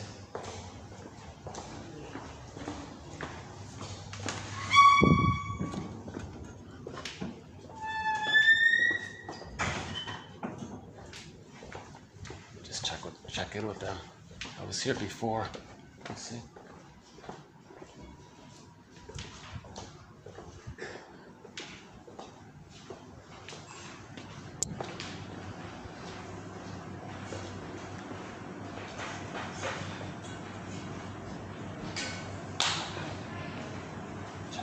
Hold on.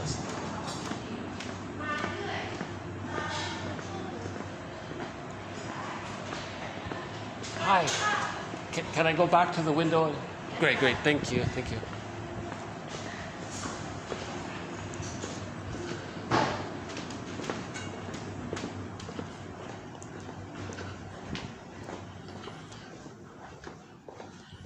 This is my favorite one here. Yeah. I like this one here, the countryside in Italy somewhere, I think it is. Yeah.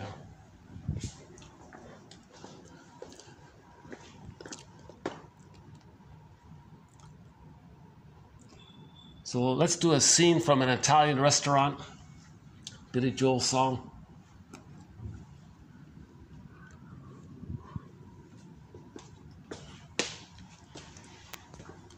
Let's continue. Okay, so how about here? Does that work?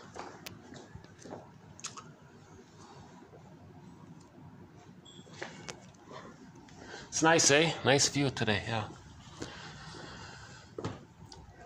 When the baby's born, he needs his paradise to continue. If it's lost, since he thinks he's omnipotent, everything is him, he's everything, and now he's feeling pain, he thinks he's defective, part A. Part B, he can't parse out where he begins and ends and where the mother begins and ends, right? So the mother's doing it wrong. The mother's defective, let's say. The mother's him, he thinks, so he thinks he's defective because he's in a state of undifferentiation. He doesn't differentiate, he doesn't know, it's blurred. Okay, like two clouds, like a baby cloud blurred in with the bigger cloud, and the little cloud thinks the bigger cloud is him. So the bigger cloud is like the mother who's hurting him, so he thinks because of that, he lost, the cause is he lost his paradise. He doesn't differentiate that he's a victim of the mother. So the result is, however we describe it, in the end, he thinks he's defective. The mother's defective, the mother's him, so he thinks he's defective, put it that way. Part 3 is, the baby wants to save the mother, correct the mother, because he's omnipotent, he creates everything. If there's a problem, why can't he just fix it, maybe? So he'll try to accommodate the mother. Again, his urgency is that he needs his paradise to continue. He can't have paradise lost. He doesn't want to freeze up at birth and lose his golden ball at birth already. Like, whoa, so he's got to have like the positive emotional reverie with the mother, the attunement, the reverie, the positive maternal experience, etc.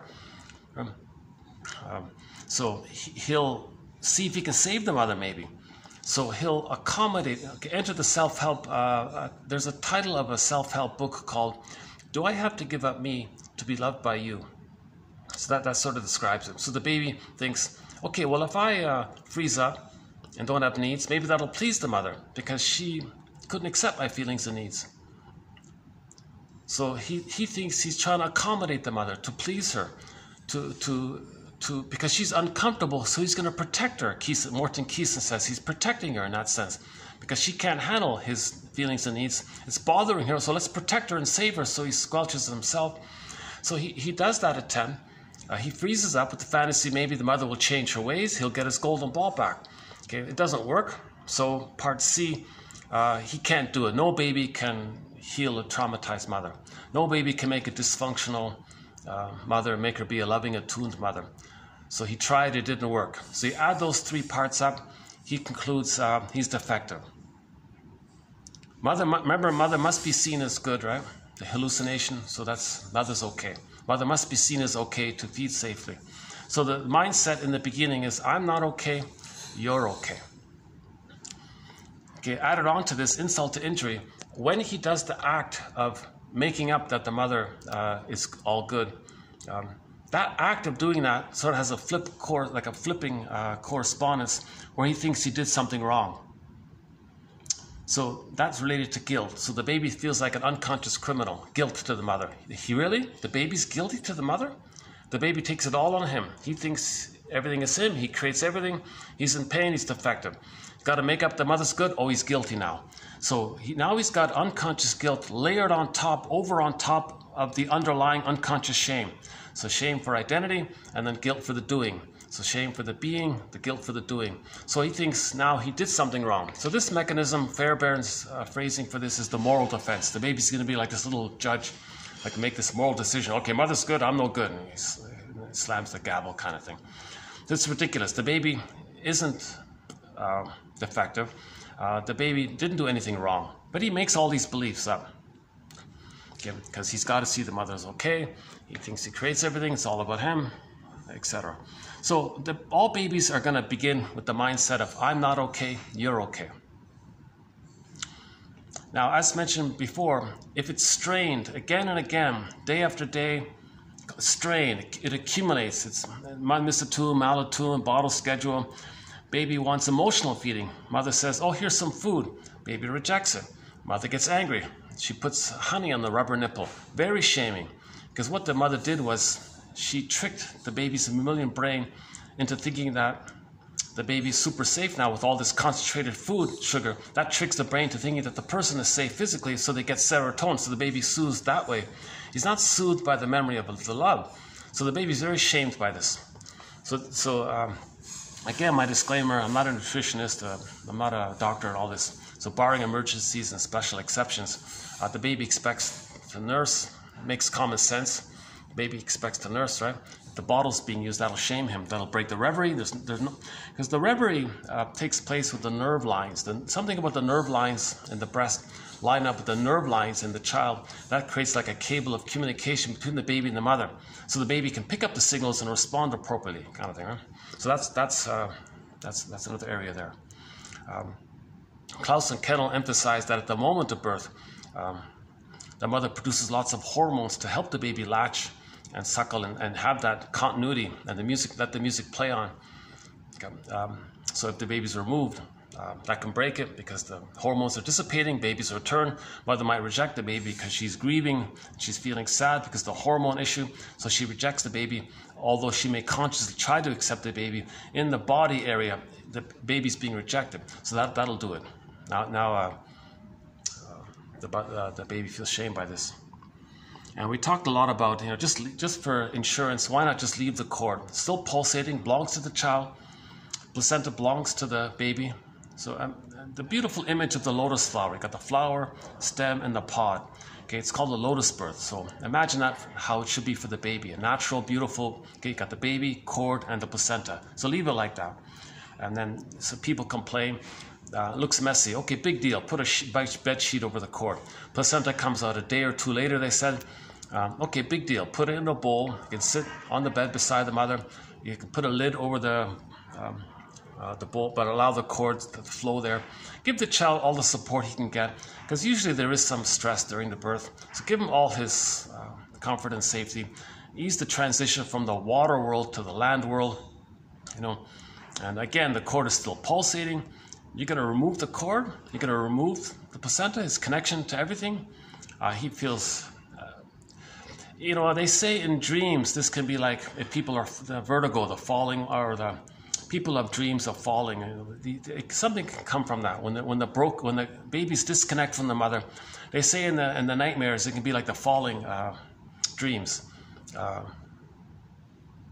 the loss of the connection. The baby's like, oh, something. Just a theory about that. So, okay. Anyway, so ideally, it's a natural birth. At the very least, let the baby have the secure attachment style. At the very least, let them have that. You know. So who cares about weighing the baby? When is it ever important to know the baby's weight at birth? Weigh the baby, you know, when he can crawl. How's that? When the baby can crawl, that'd be a good time. When the baby can start to crawl, then weigh the baby. Or when he stands for the first time. Oh no. Weigh the baby at year 1 or something. But don't remove the mother. Don't remove the baby from the mother in the beginning. Because if the baby is removed, the act of being removed from the mother, the baby perceives the mother as someone who took away his mother. He's enraged and creates it as a frightening entity who removed him of the mother. Let's say the doctor did it, he doesn't think the mother, he's going to think the mother did it. So the mother is now a dangerous person, demon, denies it, hallucinates a goddess, splitting mechanism. So, okay, we don't want the baby to use these desperate maneuvers of the mind.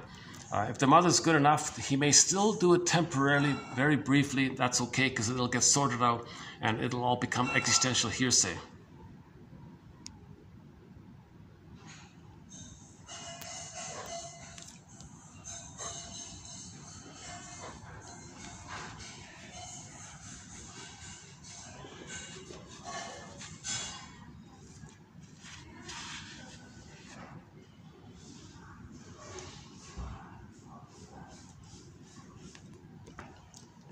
The problem is there's no AC when the restaurant's closed. There's no, it's baking up here. Let me check out my laptop, see how it's doing here. Make sure it's okay. Friendly restaurant, yeah. My favorite Italian restaurant. They've been nice. I mean, they're yeah.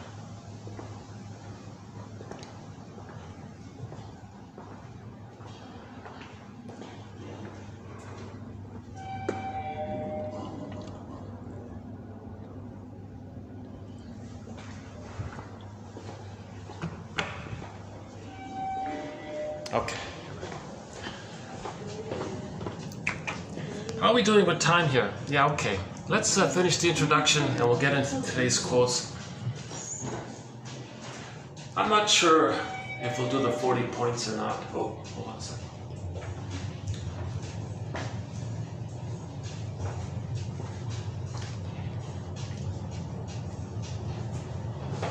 Okay, so we're talking about this idea of that in the beginning, the baby begins with, I'm not okay, you're okay. Okay. Now, if the child is loved during the 18 months, he can still hold on to that, to eventually get to I'm okay, you're okay. Because he's being fed and loved. He'll get to that place eventually, right? Oh, hi there. Thank you.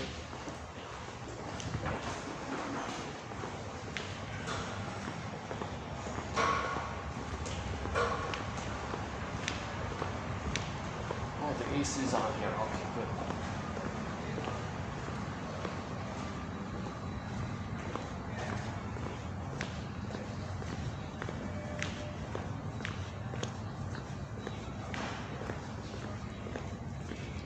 Oh, okay.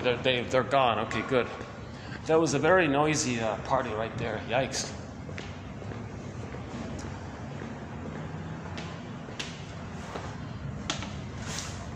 Okay, so we can get back to the terminal here.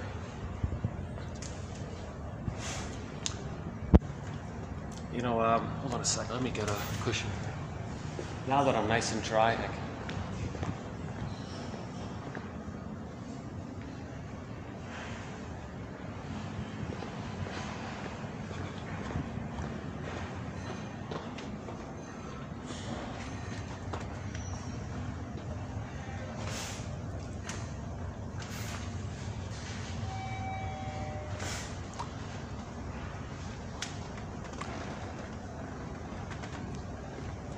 So if it's strained and it's strained, Mother doesn't change her ways, shaming, malatune, rough handling, baby scared again, goes on and on like this. At some point, the child does another desperate mechanism.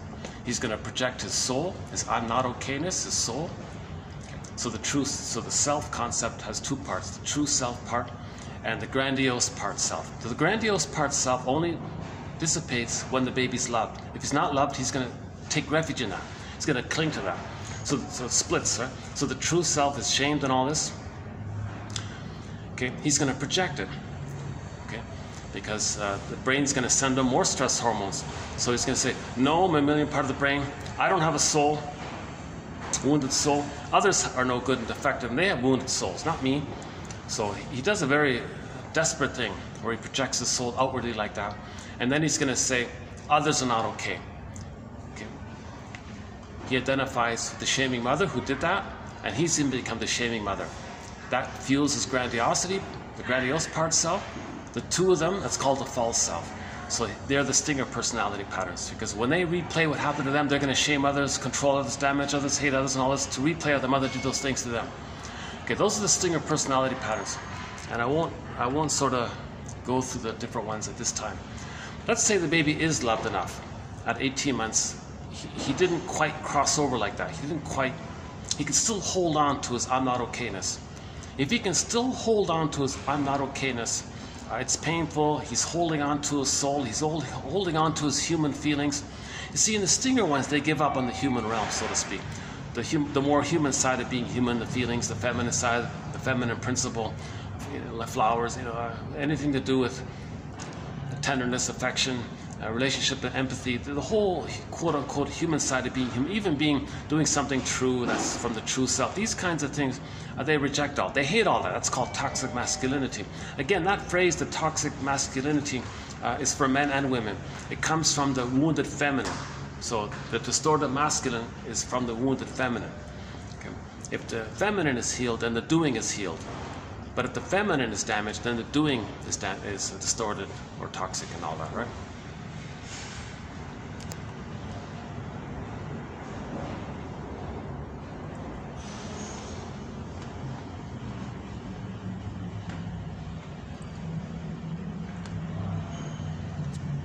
So if the child can't hold on to a soul, the more quote-unquote human side of being human, post 18 months, the grandiosity is dissipated. He still holds on to I'm not okay, you're okay, that mindset of I'm not okay, you're okay. So, but he's frozen there between 18 months and 36 months. He didn't get to I'm okay, you're okay, the normal outcome. He didn't get the normal outcome. So his arrested development took place post 18 months. So they're the clingers, the pleasers, the caretakers, helping others. I think the character Joan Stevens in the sitcom I Married Joan, played by the actress, the famous comedian Joan Davis, I think she sort of plays in that area because she is quite caring and helpful towards others. And she often feels that she needs reassurance, and she wants others to sort of take care of her and remind her that she's good and likable and acceptable and all this. So she didn't really develop to her sort of autonomy.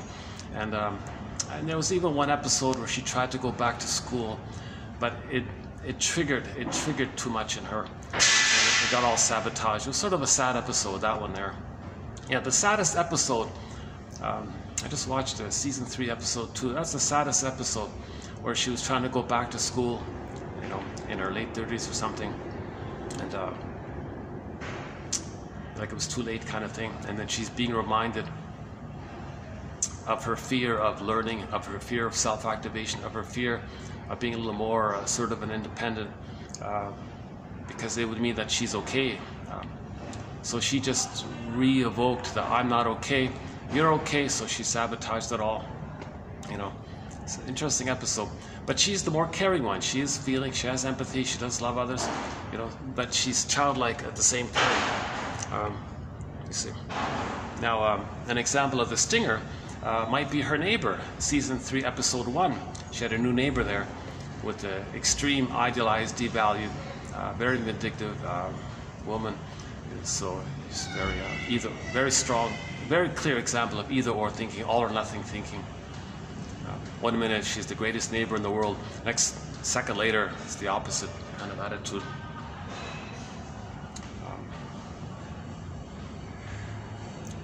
So the stinger personality patterns,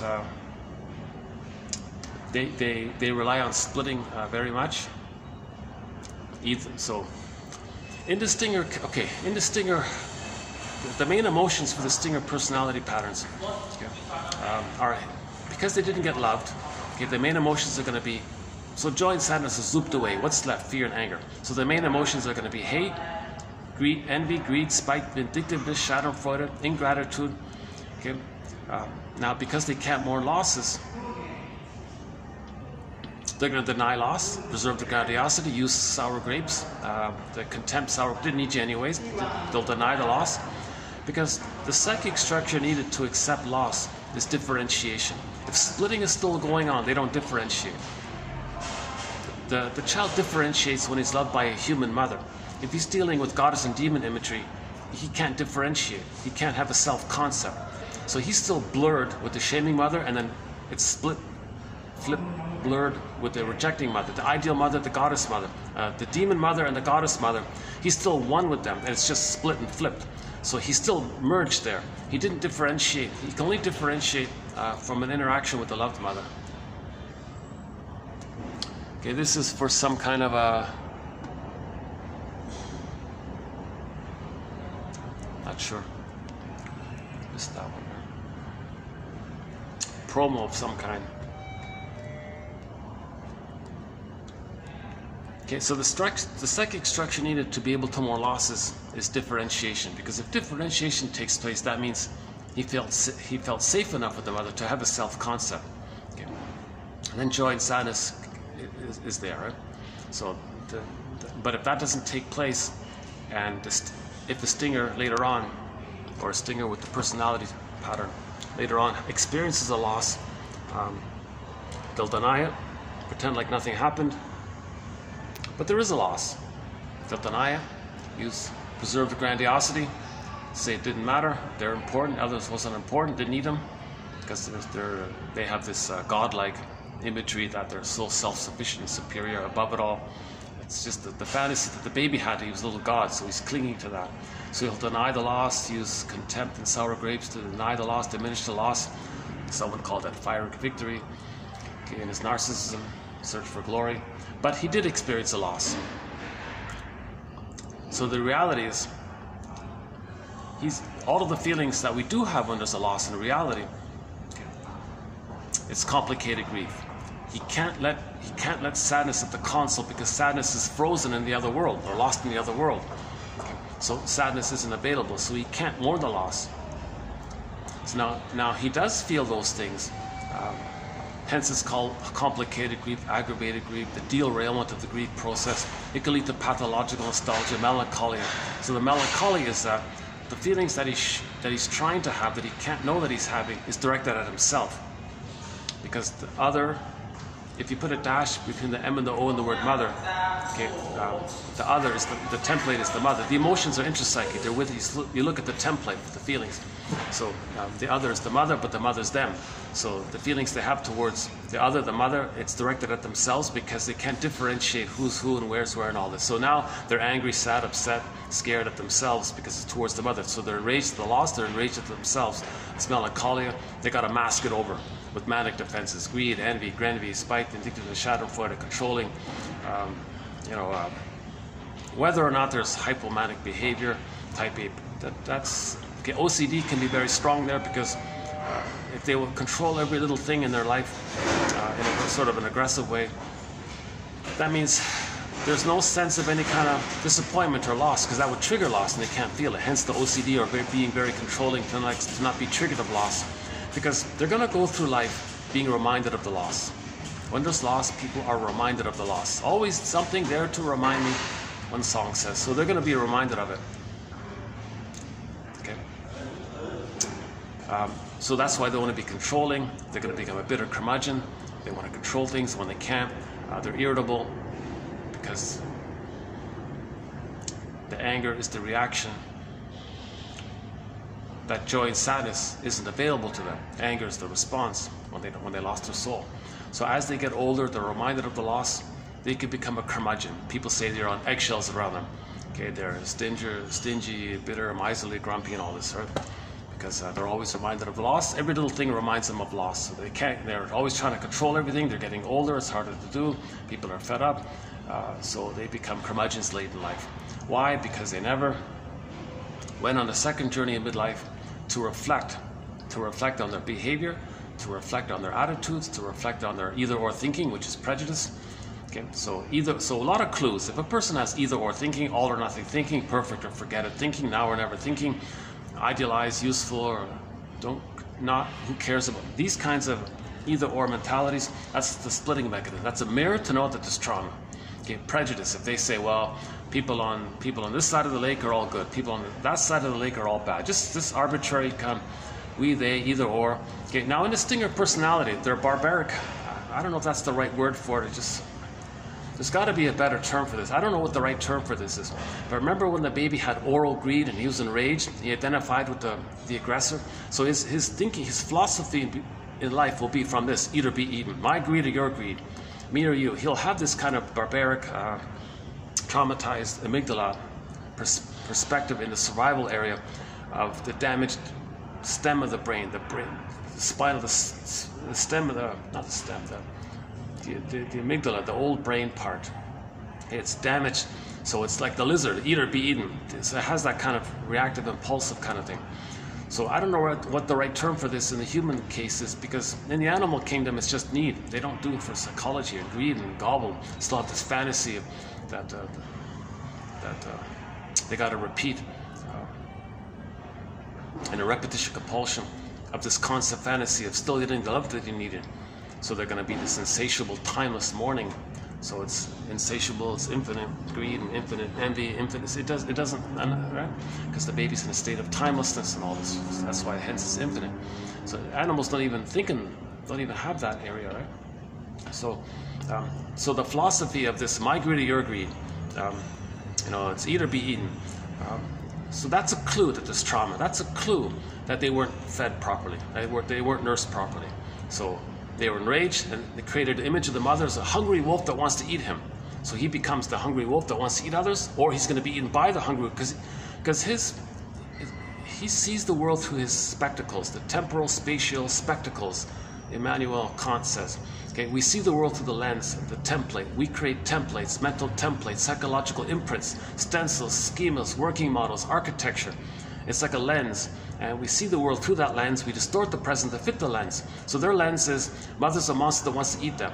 Okay, so they see everyone in that world, or eat or be eaten. So their philosophy reflects the lens. Okay, so that's a clue. So their philosophy, these are all clues. We call them inferences to know that there's trauma. So anybody with prejudice or eater or my greed or your greed mentality, eat or be eaten mentality, this relates to the nursing trauma, the oral issue, the so-called pre-Oedipal, meaning mother and baby time, just the two of them time. So the curmudgeon never reflected. He never went on a second journey. He never questioned any of this. He never questioned, there's something wrong here. Why do I see things in the way like a frightened lizard sees the world? I'm a human being. I'm a mammal. We're all one family. We're humans. It took 1 million years for us to get the cortex to have reason and see things more broadly and more intelligently. Why am I emotionally seeing the world the way like a frightened lizard sees? Like they don't question things like this. They don't. Well, that's the thing. They have the chance to, and for whatever reason. That's the issue. They never went on the second journey in midlife. It's called the midlife audit, the midlife examination period. It's called the hero's journey, actually. It's called the hero's journey to do this, to look at our attitudes as mirrors to know that there's trauma. Okay, this one is for, let's see, some kind of a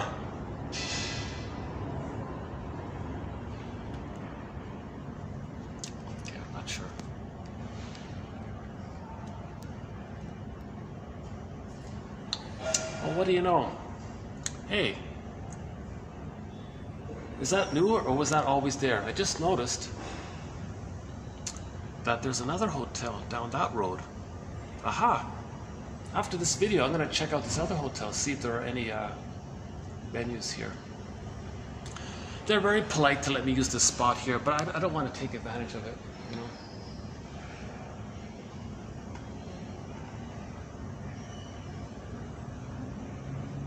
Yeah, there's a nice, they got a nice new flower there. I guess it's is that the orchid? Yeah. Let's see. Is it real? No, I don't. It's just just a deco thing. Okay, but still looks all right. Yeah. Let's see.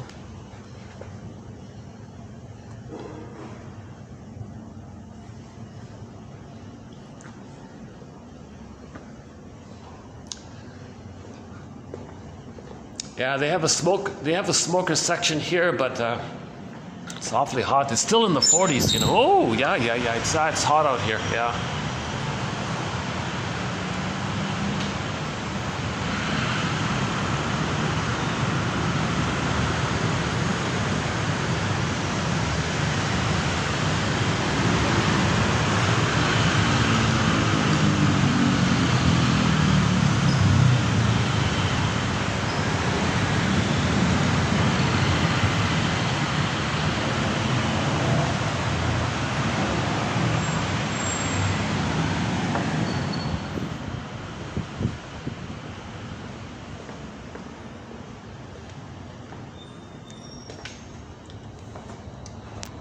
Good, the AC's still on. Oh, good.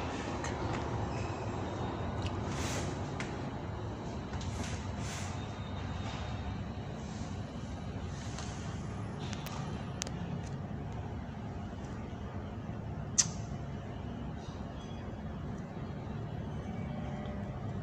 So, and then, so if they can hold on to the soul, that's I'm not okay, you're okay.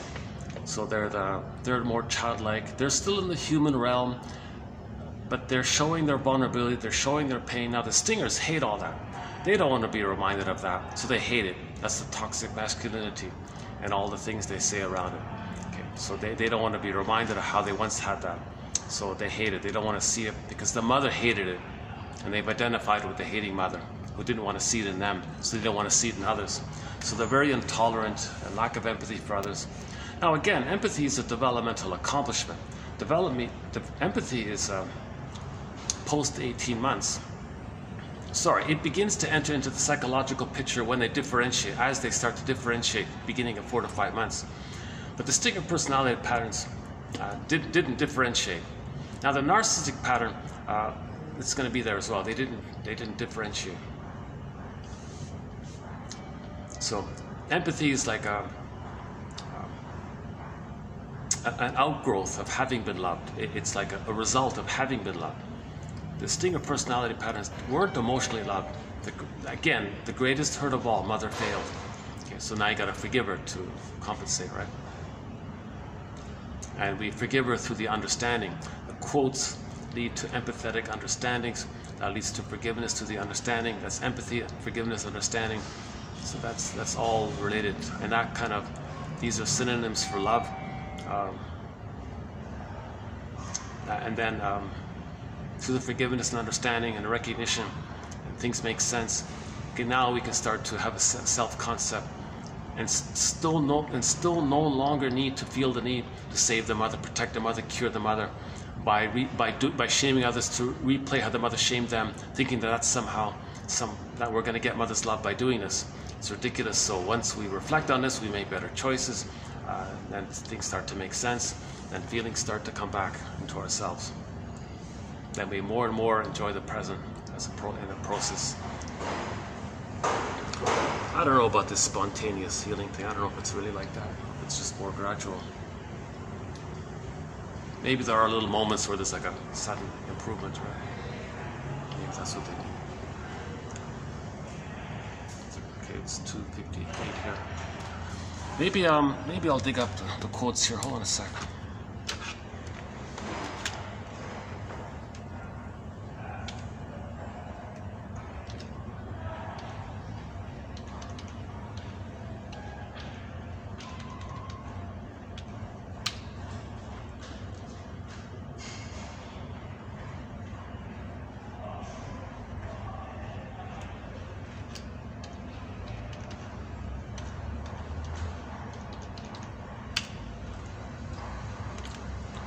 Okay, so these are today's quotes by Hedges here.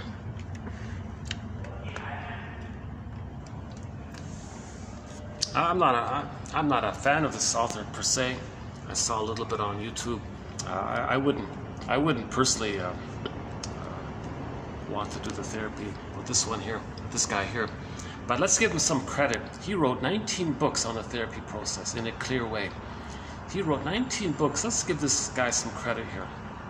He wrote 19 books about the psychotherapy process and different aspects of it. He's a little long-winded, he's a little verbose, but he writes clearly nonetheless. And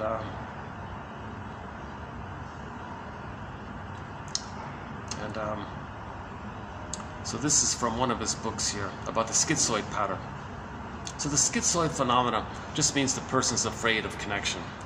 So it's a more of a general area there. So I thought his description was maybe... I think it's a contribution. He reminds me of Richard Chesick. Chesick also wrote like, I don't know, 24 books or something. At least 12 books. Sort of explaining, like a teacher, explaining psychoanalysis in clear terms. So Chesick and this guy Hedges, they're sort of like guys who are teaching what they know. They're not like original thinkers too much per se, but they're trying to clarify. That's not completely true. I think each of them make their own little contributions. That's never really true, right? So what I'm trying to say is Chesick and Hedges, they're kind of like somewhere in between a self-help book and a psychoanalytic jargon book. They're sort of in between there, but they're long-winded, and neither of them are really well known. So let's give so I did some quotes by Chesick earlier, so let's do 1 or 2 videos on Hedges here. So just to finish up the idea of the clinger and the stinger, the clinger ends up with I'm not okay, you're okay. The stinger says I'm okay, you're not okay.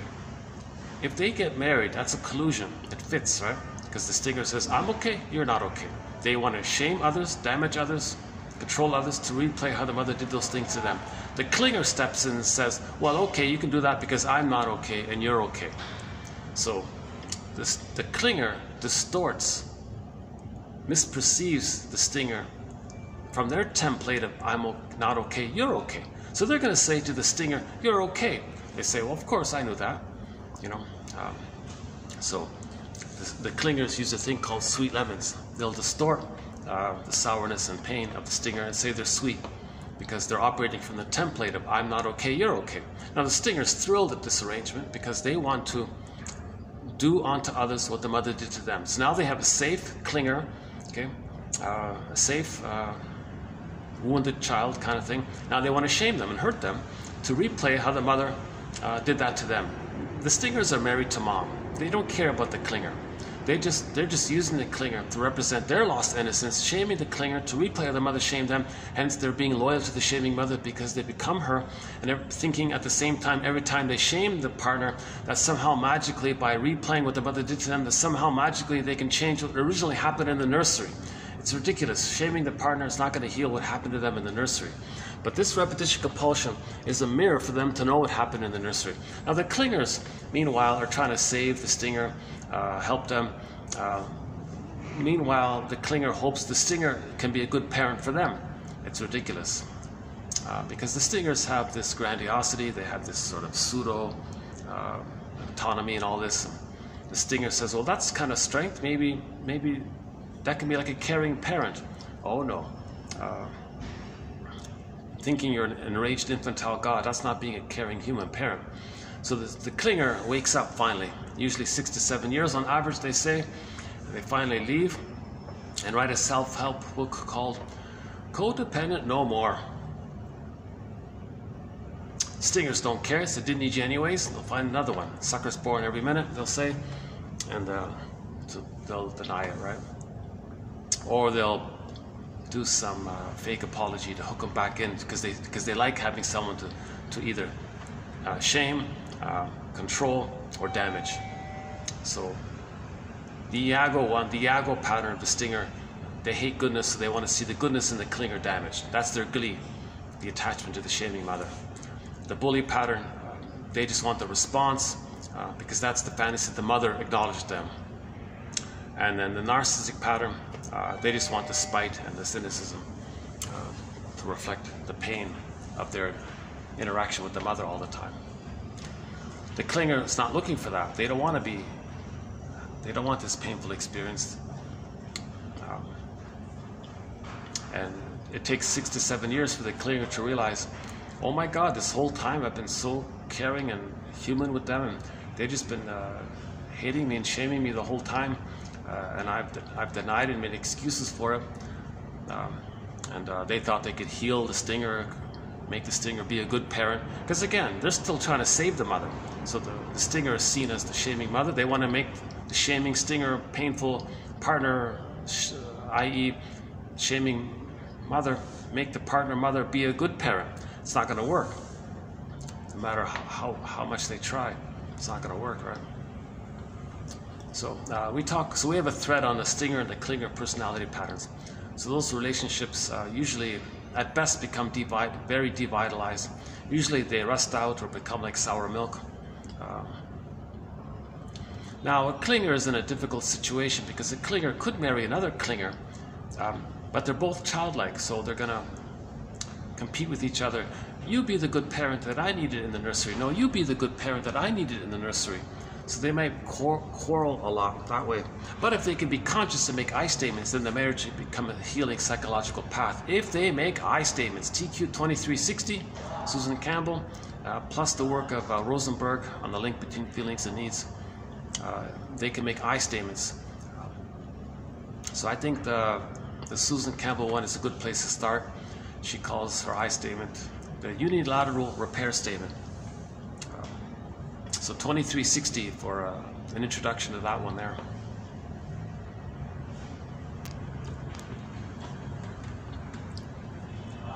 Oh yeah, I noticed the difference. Yesterday I had a lot of enthusiastic energy for this video. Yeah, today I'm kind of I'm not really feeling it too much today. Yeah.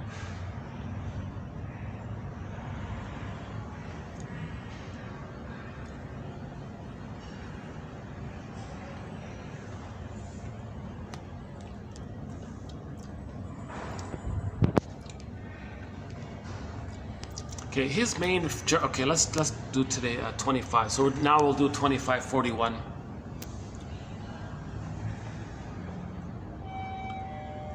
His slightly confusing jargon is 2 weeks ago we did a quote from Gertrude Blanc. Is that right? Gertrude Blanche or Blanc? She says that if there isn't I'm okay, you're okay. If there is I'm okay, you're okay in a psychological mental template, then the psyche is structured. You can offer interpretations. It's useful. They're not in this live state of battling with the mother all the time or shaming, to replay of the mother shamed them.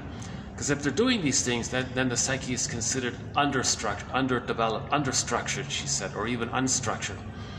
He does a similar thing here. He calls it that the psychic structure is still trying to be, is still in the organizing phase. So there's a rupture in the structuring. Okay. So it wasn't organized. So when we replay the rupture, okay, we transfer the rupture. That transferring of the rupture, this unstructuralization, he calls it the organizing transference, meaning it's still in the process of being organized.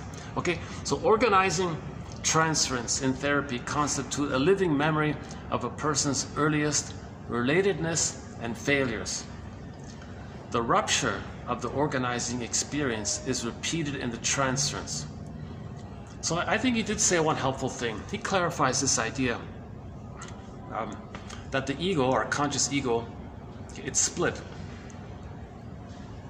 Much of the ego gets submerged and becomes the unconscious ego.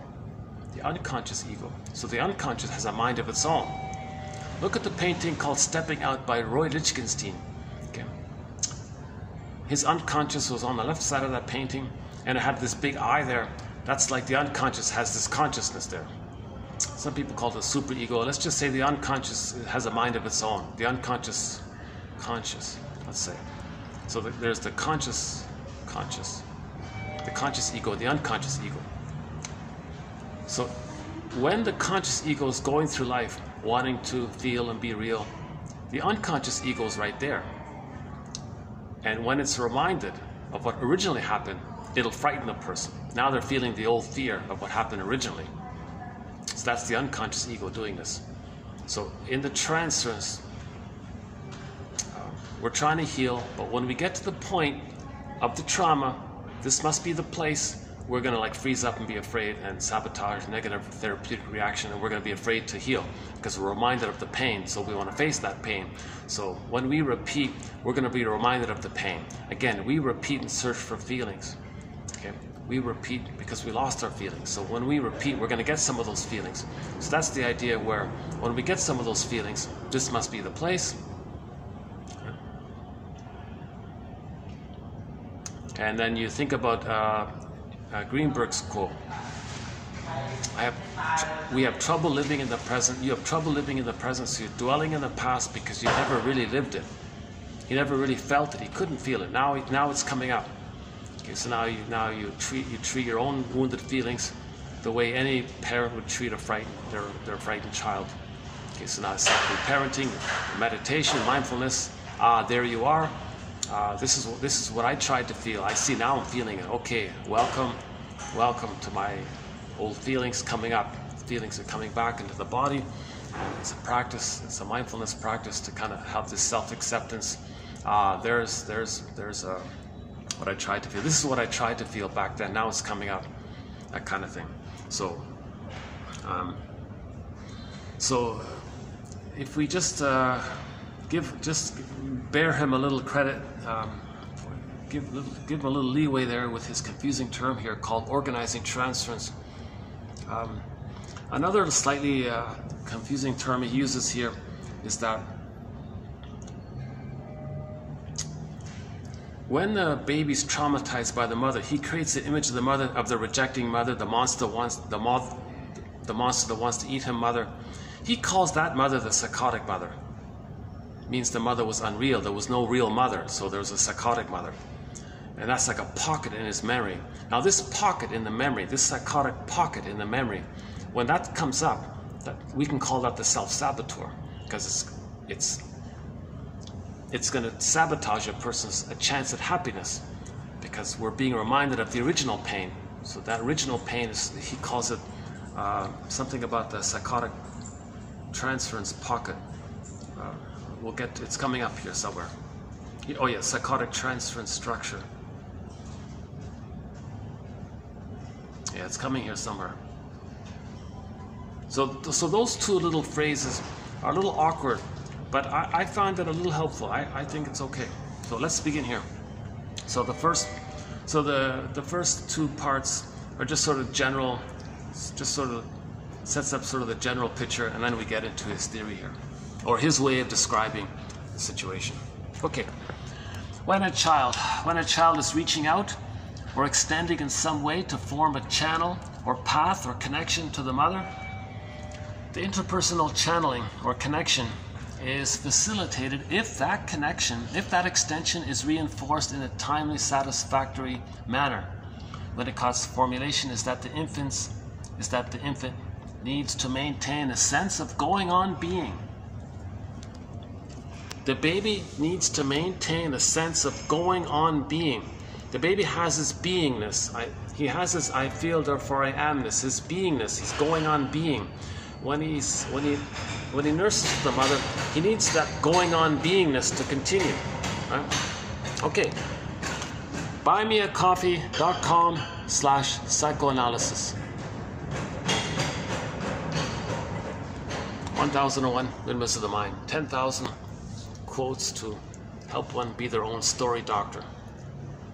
Be your own story doctor. 1001 Windmills of the Mind. Okay, so that's a key. I think that's a useful phrase there. The infant wants to maintain a sense of going on being. If he can't maintain that sense of going on, his developmental, if he freezes up, that's the trauma. So to not freeze up, there needs to be a timely, satisfactory response from the mother. Baby wants to link, Mother responds, okay, that's timely, there's a satisfactory, let the music play on. The reverie, the attunement, the dialogue between the baby and the mother. Okay?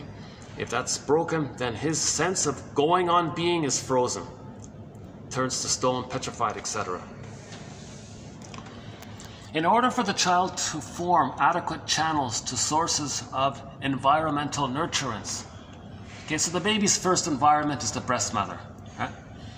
Okay, in order for the baby to form adequate channels to sources of maternal nurturance, stimulation, comfort, safety, etc., the child, in a variety of ways, extends or reaches out to the breast mother. Okay? The breast mother must meet the baby's extensions for the cycle of nurturance, stimulation, and comfort to be safely completed. Okay, so here's the trauma.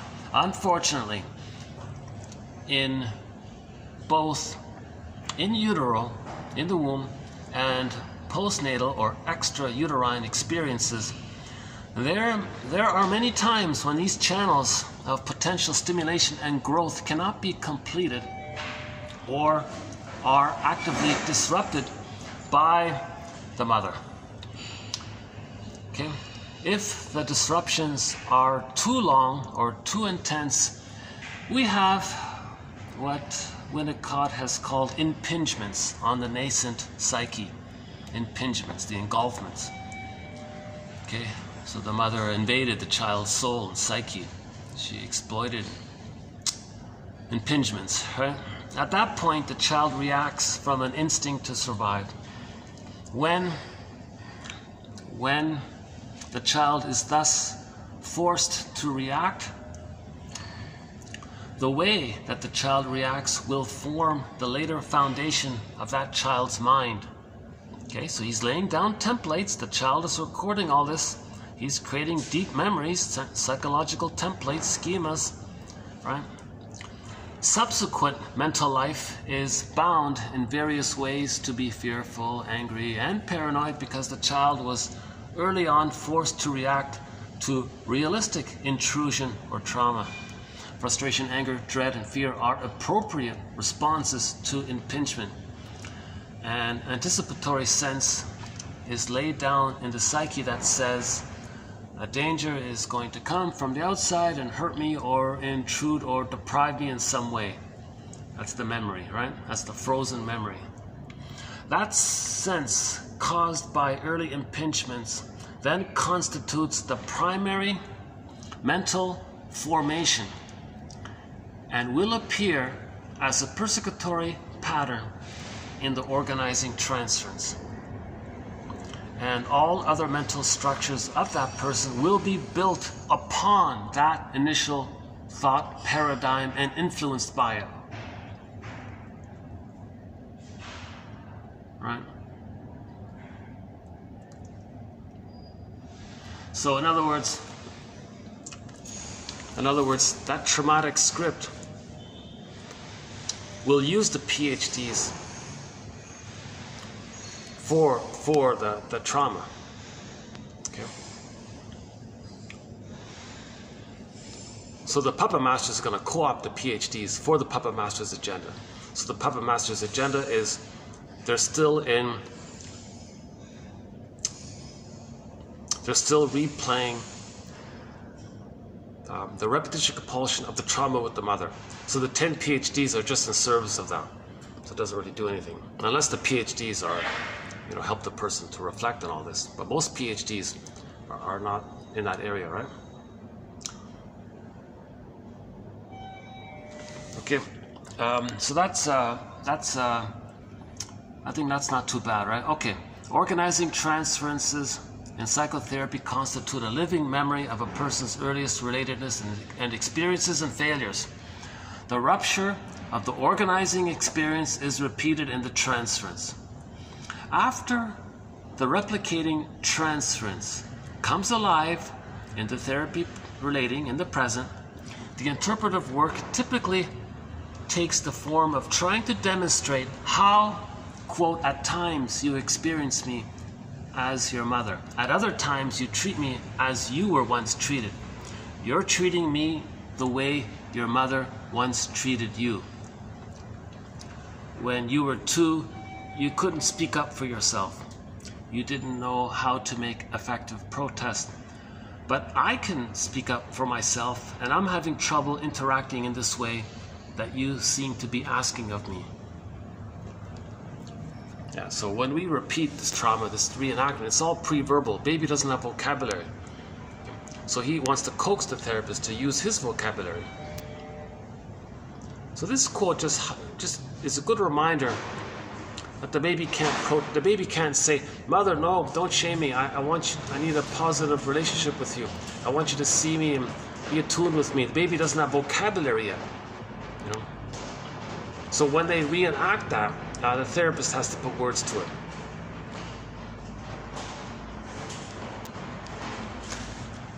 With all the effort and devotion focused on the quest for human contact,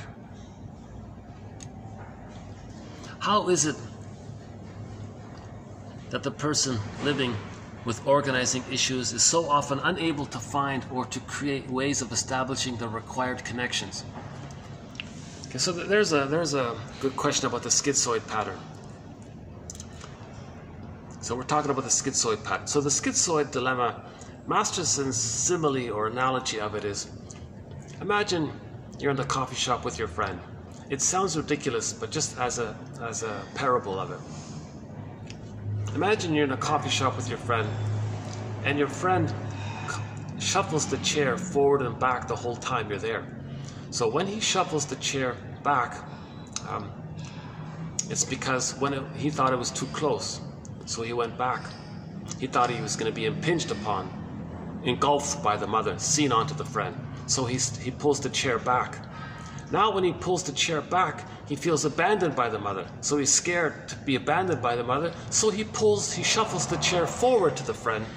But when he does that, at that point, he feels he's going to be engulfed by the mother, impinged by the mother. So out of the fear of that, he pulls the chair back. Now he thinks he's going to be abandoned. So he pulls the chair forward, impinged, back, abandoned, forward, impinged. So he's shuffling his chair back and forth. So imagine you're in a coffee shop with your friend, and the whole time you're trying to just relax and talk to your friend, he's shuffling the chair back and forth the whole time. It's kind of annoying. So that's just a simile that emotionally, that's the schizoid dilemma. They can never really connect. To try to connect, they feel engulfed, so they step back and they be aloof, but they don't want to go too far back, and they feel abandoned, so they go a little closer, but they can't do it, so they go back. So they're constantly in this dilemma. So that's sort of the schizoid dilemma, because there's something in the unconscious, there's a pocket of fear that says, to get too close, mother's going to engulf you. To get too far, you're going to be abandoned. There's like a psychotic memory in there doing this, right? That's called the unconscious ego is doing this, right? So he says here, why is it that somebody might make all these efforts to connect and have a warm friendship with somebody, and they can have 10 PhDs and they still can't do it? Well, every organizing issue or pattern that a person retains and actively lives on a daily basis is held firmly intact by a psychotic transference structure. Okay, so that's the puppet master. No time. It's unstructured. It's in the archaic place where the baby's reaching for mother abandoned him. Okay, so this is an archaic transference structure, or a psychotic transference structure. Okay, so baby doesn't know the difference between reality and fantasy. That's the psychotic part. Okay, the appearance of the psychotic mother. Another way of saying it is, there's going to be the appearance of a psychotic mother. That is, as soon as the person begins to reach into the forbidden zone of connecting, right? I'm okay, you're okay. Real self, true self, empathy, care, relationship, trust, friendship, authenticity, feeling something, acknowledging sadness, admitting the painful truth, no longer with these games and lies and all this. Okay? As soon as the person begins to reach into the forbidden zone, i.e. self-activation of the true self, then the prohibition long ago set down that said, never go here again, reappears and the person breaks the contact of trust. What has to be analyzed is the ways, the times, and the manners in which the person compulsively breaks whatever contact is just beginning to be made. So, the two phases of therapeutic work with the organizing experience are: one, encouraging the client into contact, right? And then waiting for the moment in which the psychotic mother appears to destroy the contact.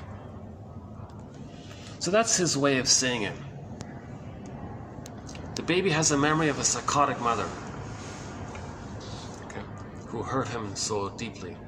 That memory's there. So when in the present, when he tries to connect someone, there's a parallel. The conscious ego links to the unconscious ego. Okay. The unconscious ego sees this. It triggers the memory of the rejecting mother or the psychotic mother, whatever. Then all the feelings that originally they felt as a baby are going to come up, and that's going to sabotage the present. Oh, hold on a sec here. Oh, I didn't even see it here. Oh, yikes.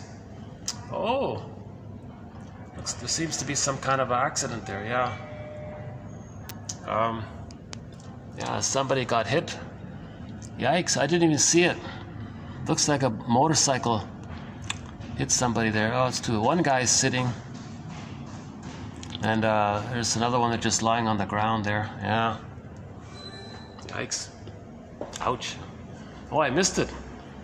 Oh, I missed us. I couldn't offer any kind of a helpful... Oh, but they're okay. They're moving. They're not dead or anything. They're moving around. But must have been some kind of a... It looks like the guy on the motorbike was trying to make a left turn. And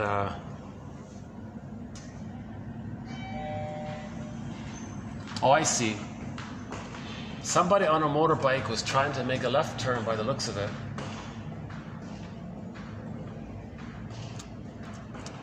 Yeah, and then in the opposite direction, somebody was trying to either make a right turn into the same street that she was making a left turn into.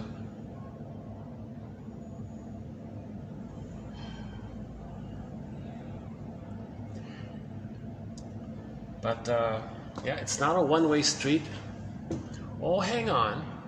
It is a one-way street. Is it? No, it's not a one-way street. It's a two-way street, so that part's okay.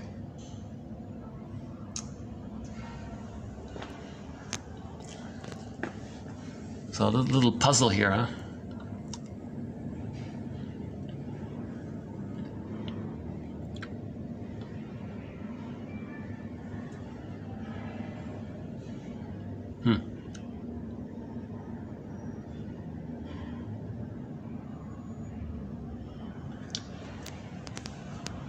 Well, maybe the person on the motorcycle was in the wrong, because by the trajectory, she seems to be over the... It's hard to tell. It's right in the center there, eh? Okay. If there are any other clues that come up, we'll see.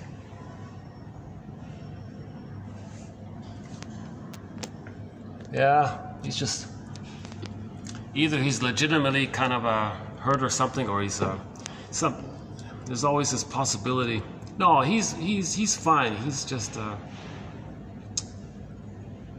he's moving around. He's fine and all that, but maybe he's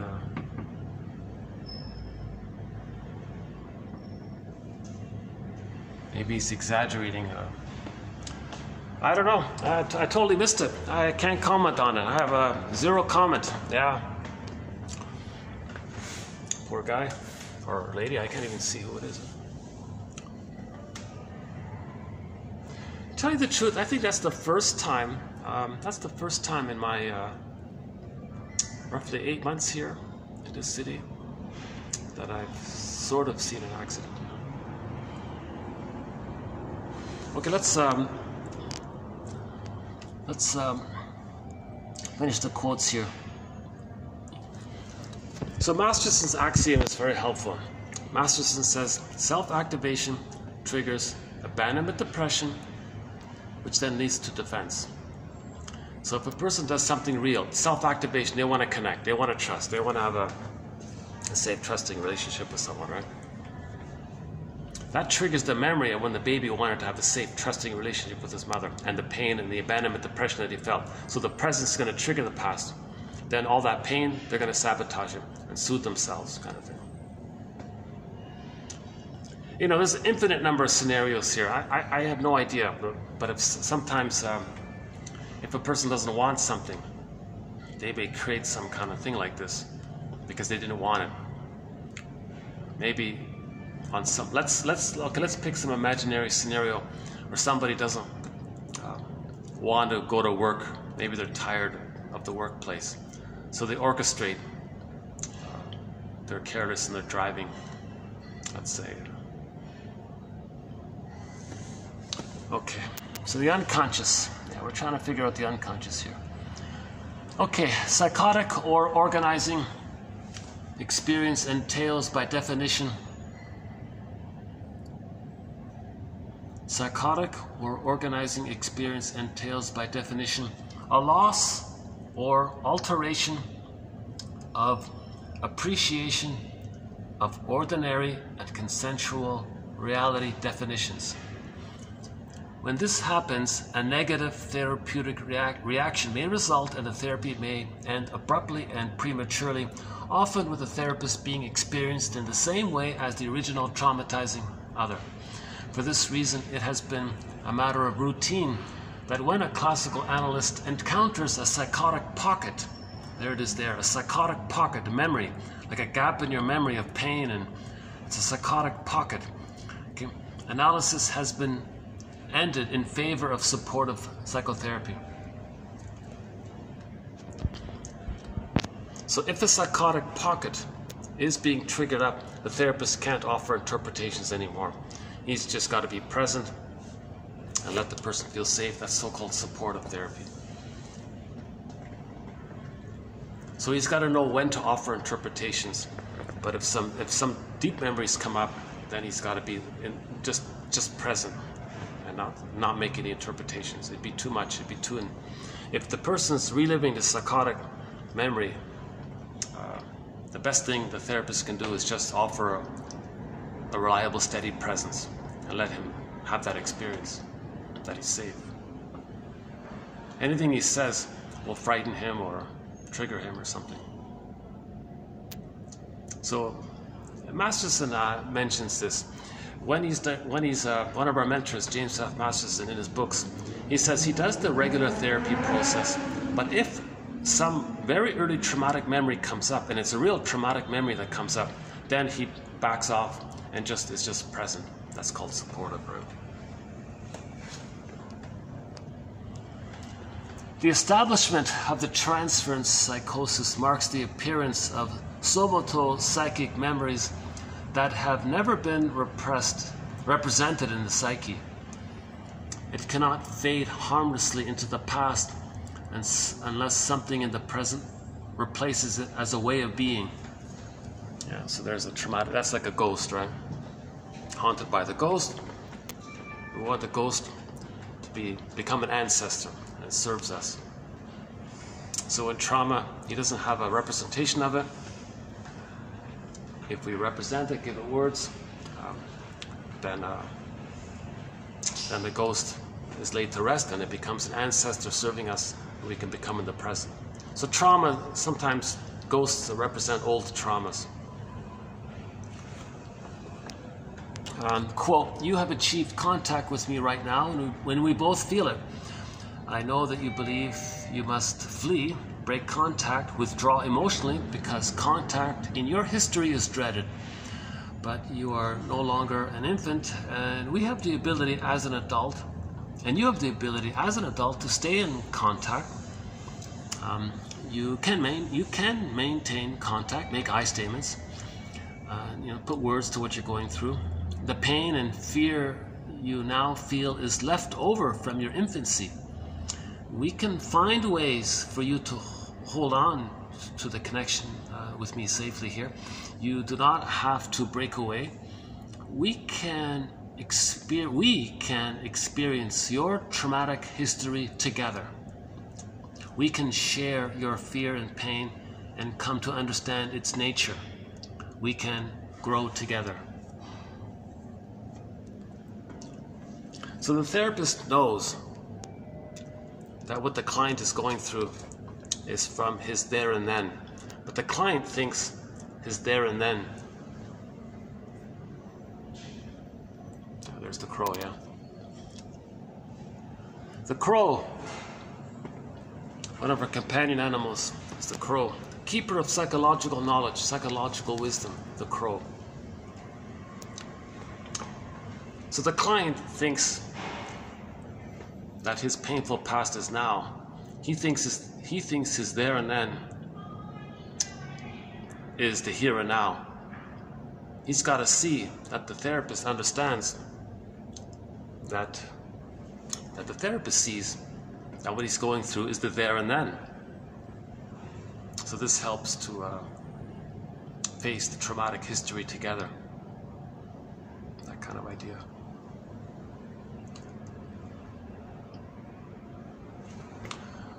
Well,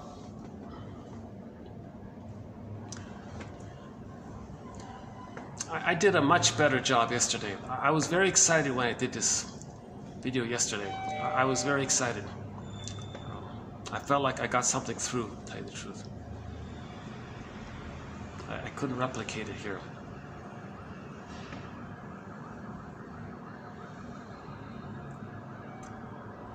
It's classical conditioning. Something in the present triggers an old memory, then you're afraid. It's classical conditioning. It's just a way to articulate it all in some way and to be aware of it.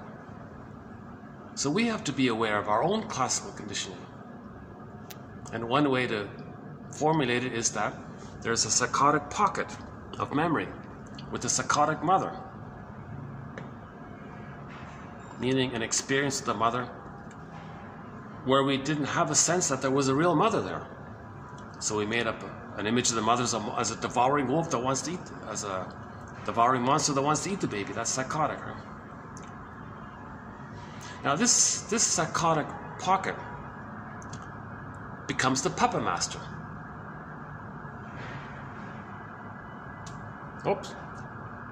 Or maybe these sirens or the ambulance. Is that guy still... Oh, he's still sort of he didn't get up yet. Or maybe he really is hurt, huh? Yikes, huh? Poor guy. Or girl. I don't even know what it is, huh?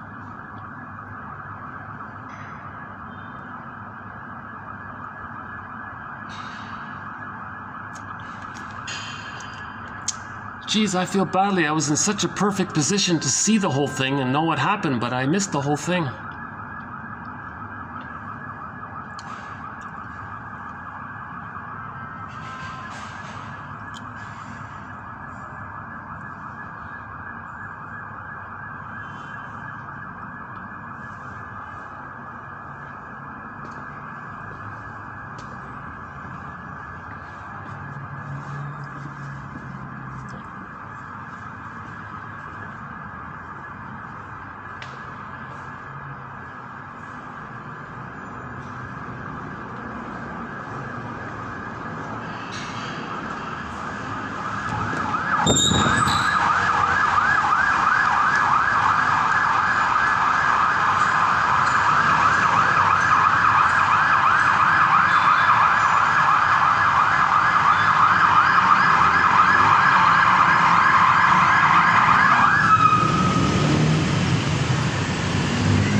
stretcher. Oh, it's serious, yeah. Ay, ay, ay. Yeah. Gosh, I feel badly for the guy. Yikes. His life is... Well, that's a trauma. That's definitely a trauma.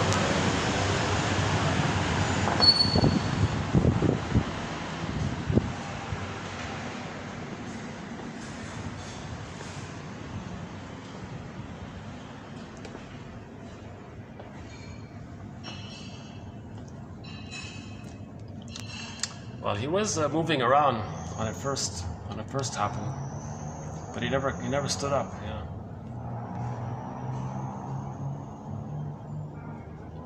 Hope he's okay. Oh my God, maybe. Oh jeepers.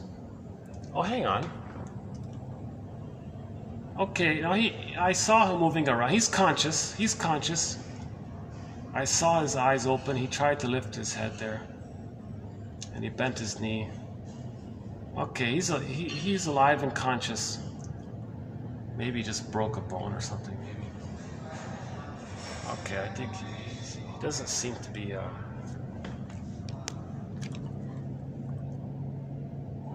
Oh, that's good.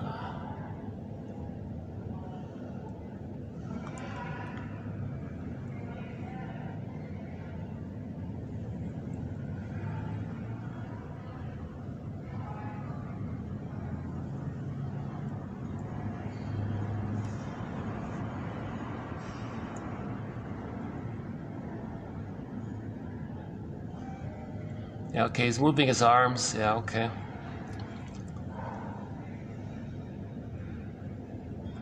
Okay, they're pulling him up finally.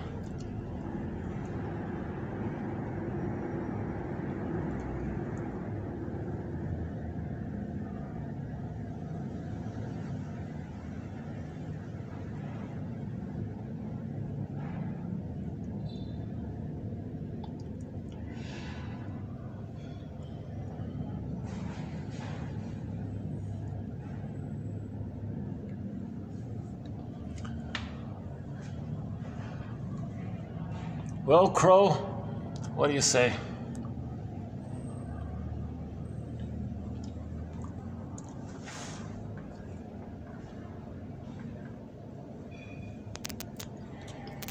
Let's wish this person a speedy recovery.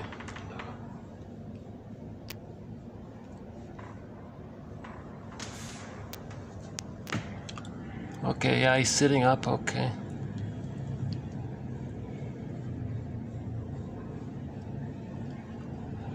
He's moving his arms.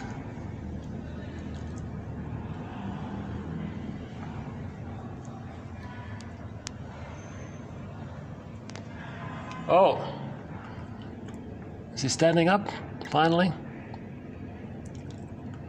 Looks like he's standing up. That's the other guy. No, that's not that one. Okay, the person's standing up. So they're standing up. So that's a good sign.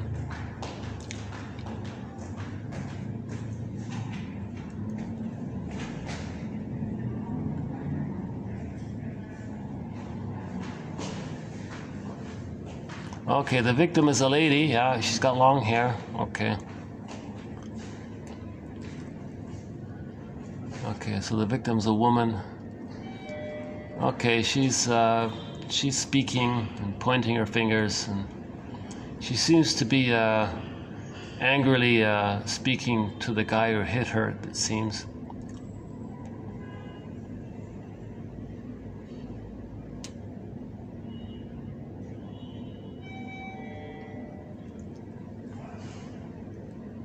Okay, she's recovered. No broken bones. No stretcher needed.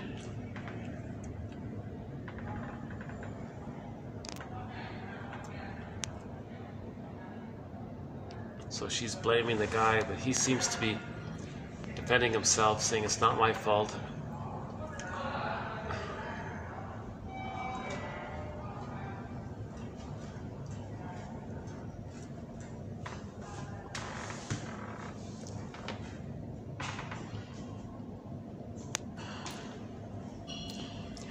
Okay, this is our first. We'll be doing 2 videos of Hedges' work here. This is 2341. The next video, 2342, we'll do some other quotes of his, sort of in just the general area and other aspects. But all of these quotes here were sort of his formulation of understanding the schizoid phenomena. Why is a person afraid to trust and have intimacy and to feel I'm okay with somebody? Why does he feel emotionally alienated? Right? So this might be the person who, they can physically get married, but the partner might say, you know, I feel lonely. I never feel that we're together, kind of thing. That's the schizoid pattern. So our main quotes on this topic is by Guntrip from about a year ago, I think. Maybe a year and a half ago. So if you look up Guntrip, G-U-N-T-R-I-P, that guy, is it Harry? Is that right? Harry? I think it's Harry, right? Guntrip. We did 3 videos on his work, I remember. It was all about the schizoid pattern. So this one sort of is a reminder of it. But his phrasing is interesting, that there's a psychotic pocket, a deep memory of all the pain. And that when that comes up, when the trying to connect in the present brings up that old painful memory, okay, then that can be a therapeutic, there could be like a self-sabotaging there. So if the person's not conscious, the pocket's going to sabotage the progress because of the pain too much. So that psychotic pocket, yeah, I remember yesterday we played the song Self-Saboteur for this point. So why don't we play it again here? So let's borrow the song Self-Saboteur by the band Delirium for this point, that there's some deep memory in our unconscious that remembers the pain. And this memory is going to sabotage a person's efforts if they're trying to progress without consciousness. Hence, we need consciousness. Then we can progress. Without consciousness, then the psychotic pocket or the self-saboteur memory part. So we can call the psychotic pocket the self-saboteur. If we're conscious, it's okay. If we're not conscious, that's the issue. So let's play the song here.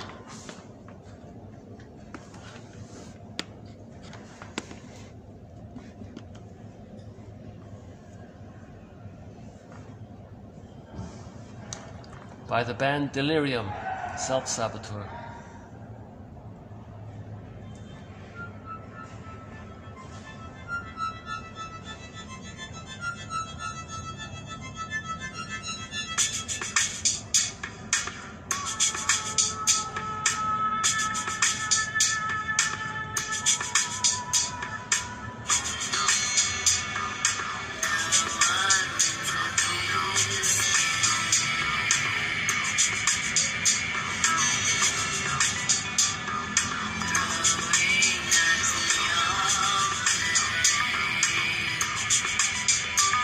In other words, if we're afraid to be happy, it means there's trauma.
Anger's the reaction.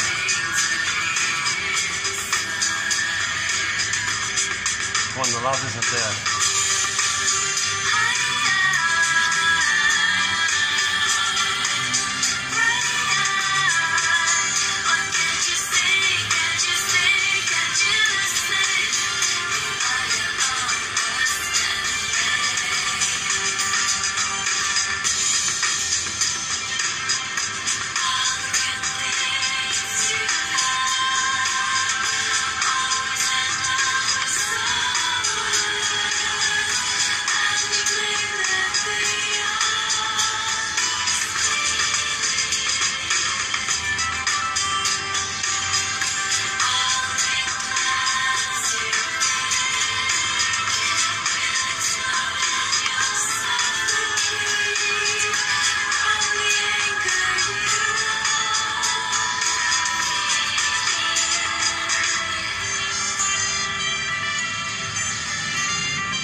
puppet masters within us. It's a part of us.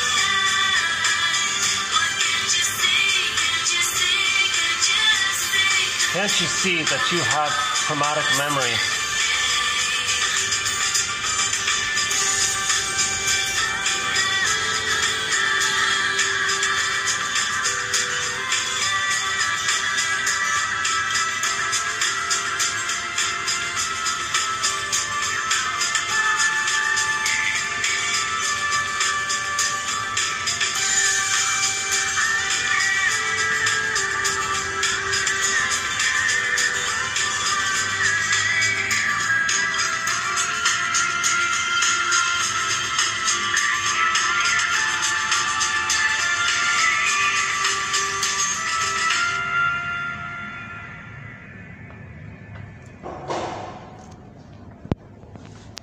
Great song. We have 4 songs from this band on our soundtrack by the band Delirium. Self-Saboteur, Truly, After the acoustic version of After All, and what's the 4th one? And a 4th one I forgot.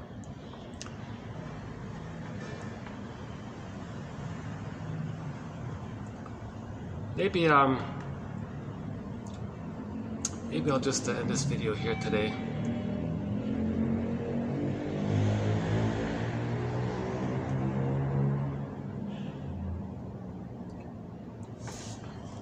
When the child is reaching out or extending in some way to form a channel or path to the mother, the interpersonal channeling or connection is facilitated if that connection is met, reinforced in a timely, satisfactory manner. Winnicott's formulation is that the infant needs to maintain a sense of going on being.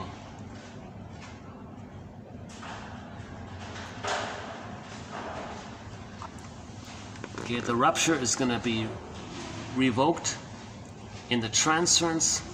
So let's notice that. Okay, so when we notice it, then we reflect on it. That can be a therapeutic turning point.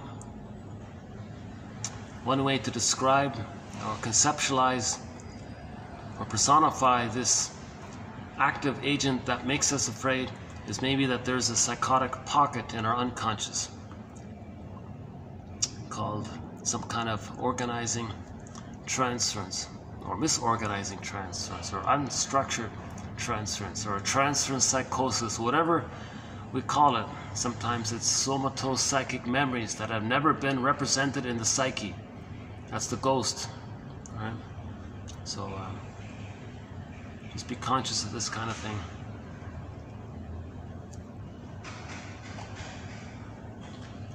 You know, sometimes to cheer me up, I play some Anshel. Why don't we play some Anshel here? Let's see.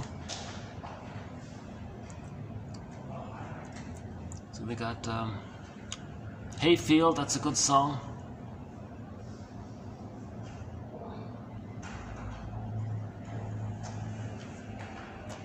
Santers, I Will Survive. Let's play some Beatrice Deer, a song called Nalu Li Rama.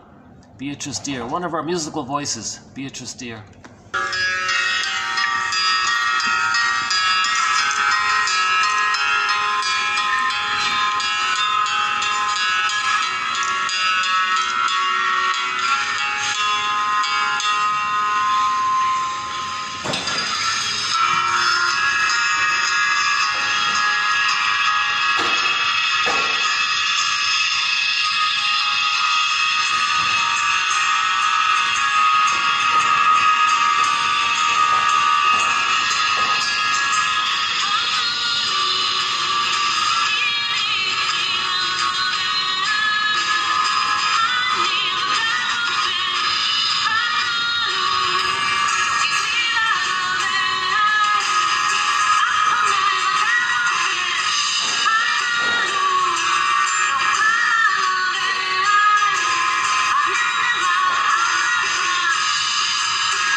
Okay, so thanks very much. This has been TQ2341. This is part one of a 2-video run that we'll be doing on the work of Lawrence Hedges, and then after that I'll do we'll add some new quotes by Edmund Burglar, one of our mentors. I'm always a little encouraged and excited to be posting quotes by Edmund Burglar, one of our mentors. So I'll see you in the next video. Despite the many imperfections of this video, I hope somehow there's been some food for thought, or some ideas that have prompted some other ideas in a helpful way.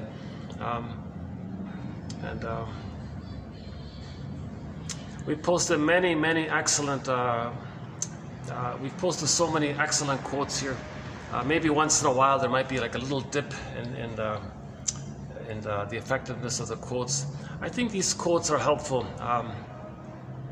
He offers like a new phrasing, like a new way to elaborate on something that we don't have too much vocabulary for. How do we picture, how do we term all this? The schizoid problem, meaning the fear of connection. How do we term this? What's going on? A person can try their best to connect, but it's always sabotaged.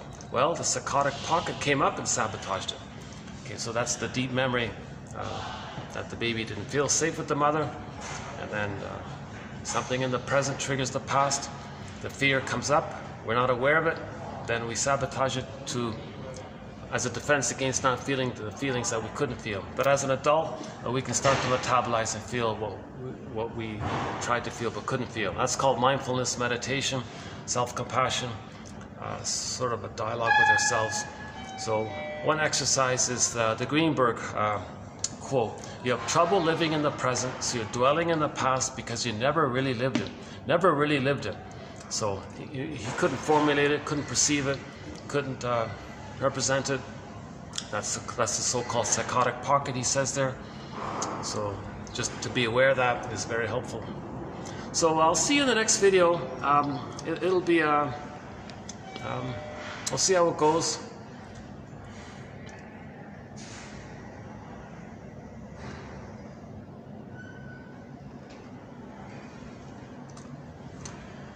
Yeah, I'll see you in the next video.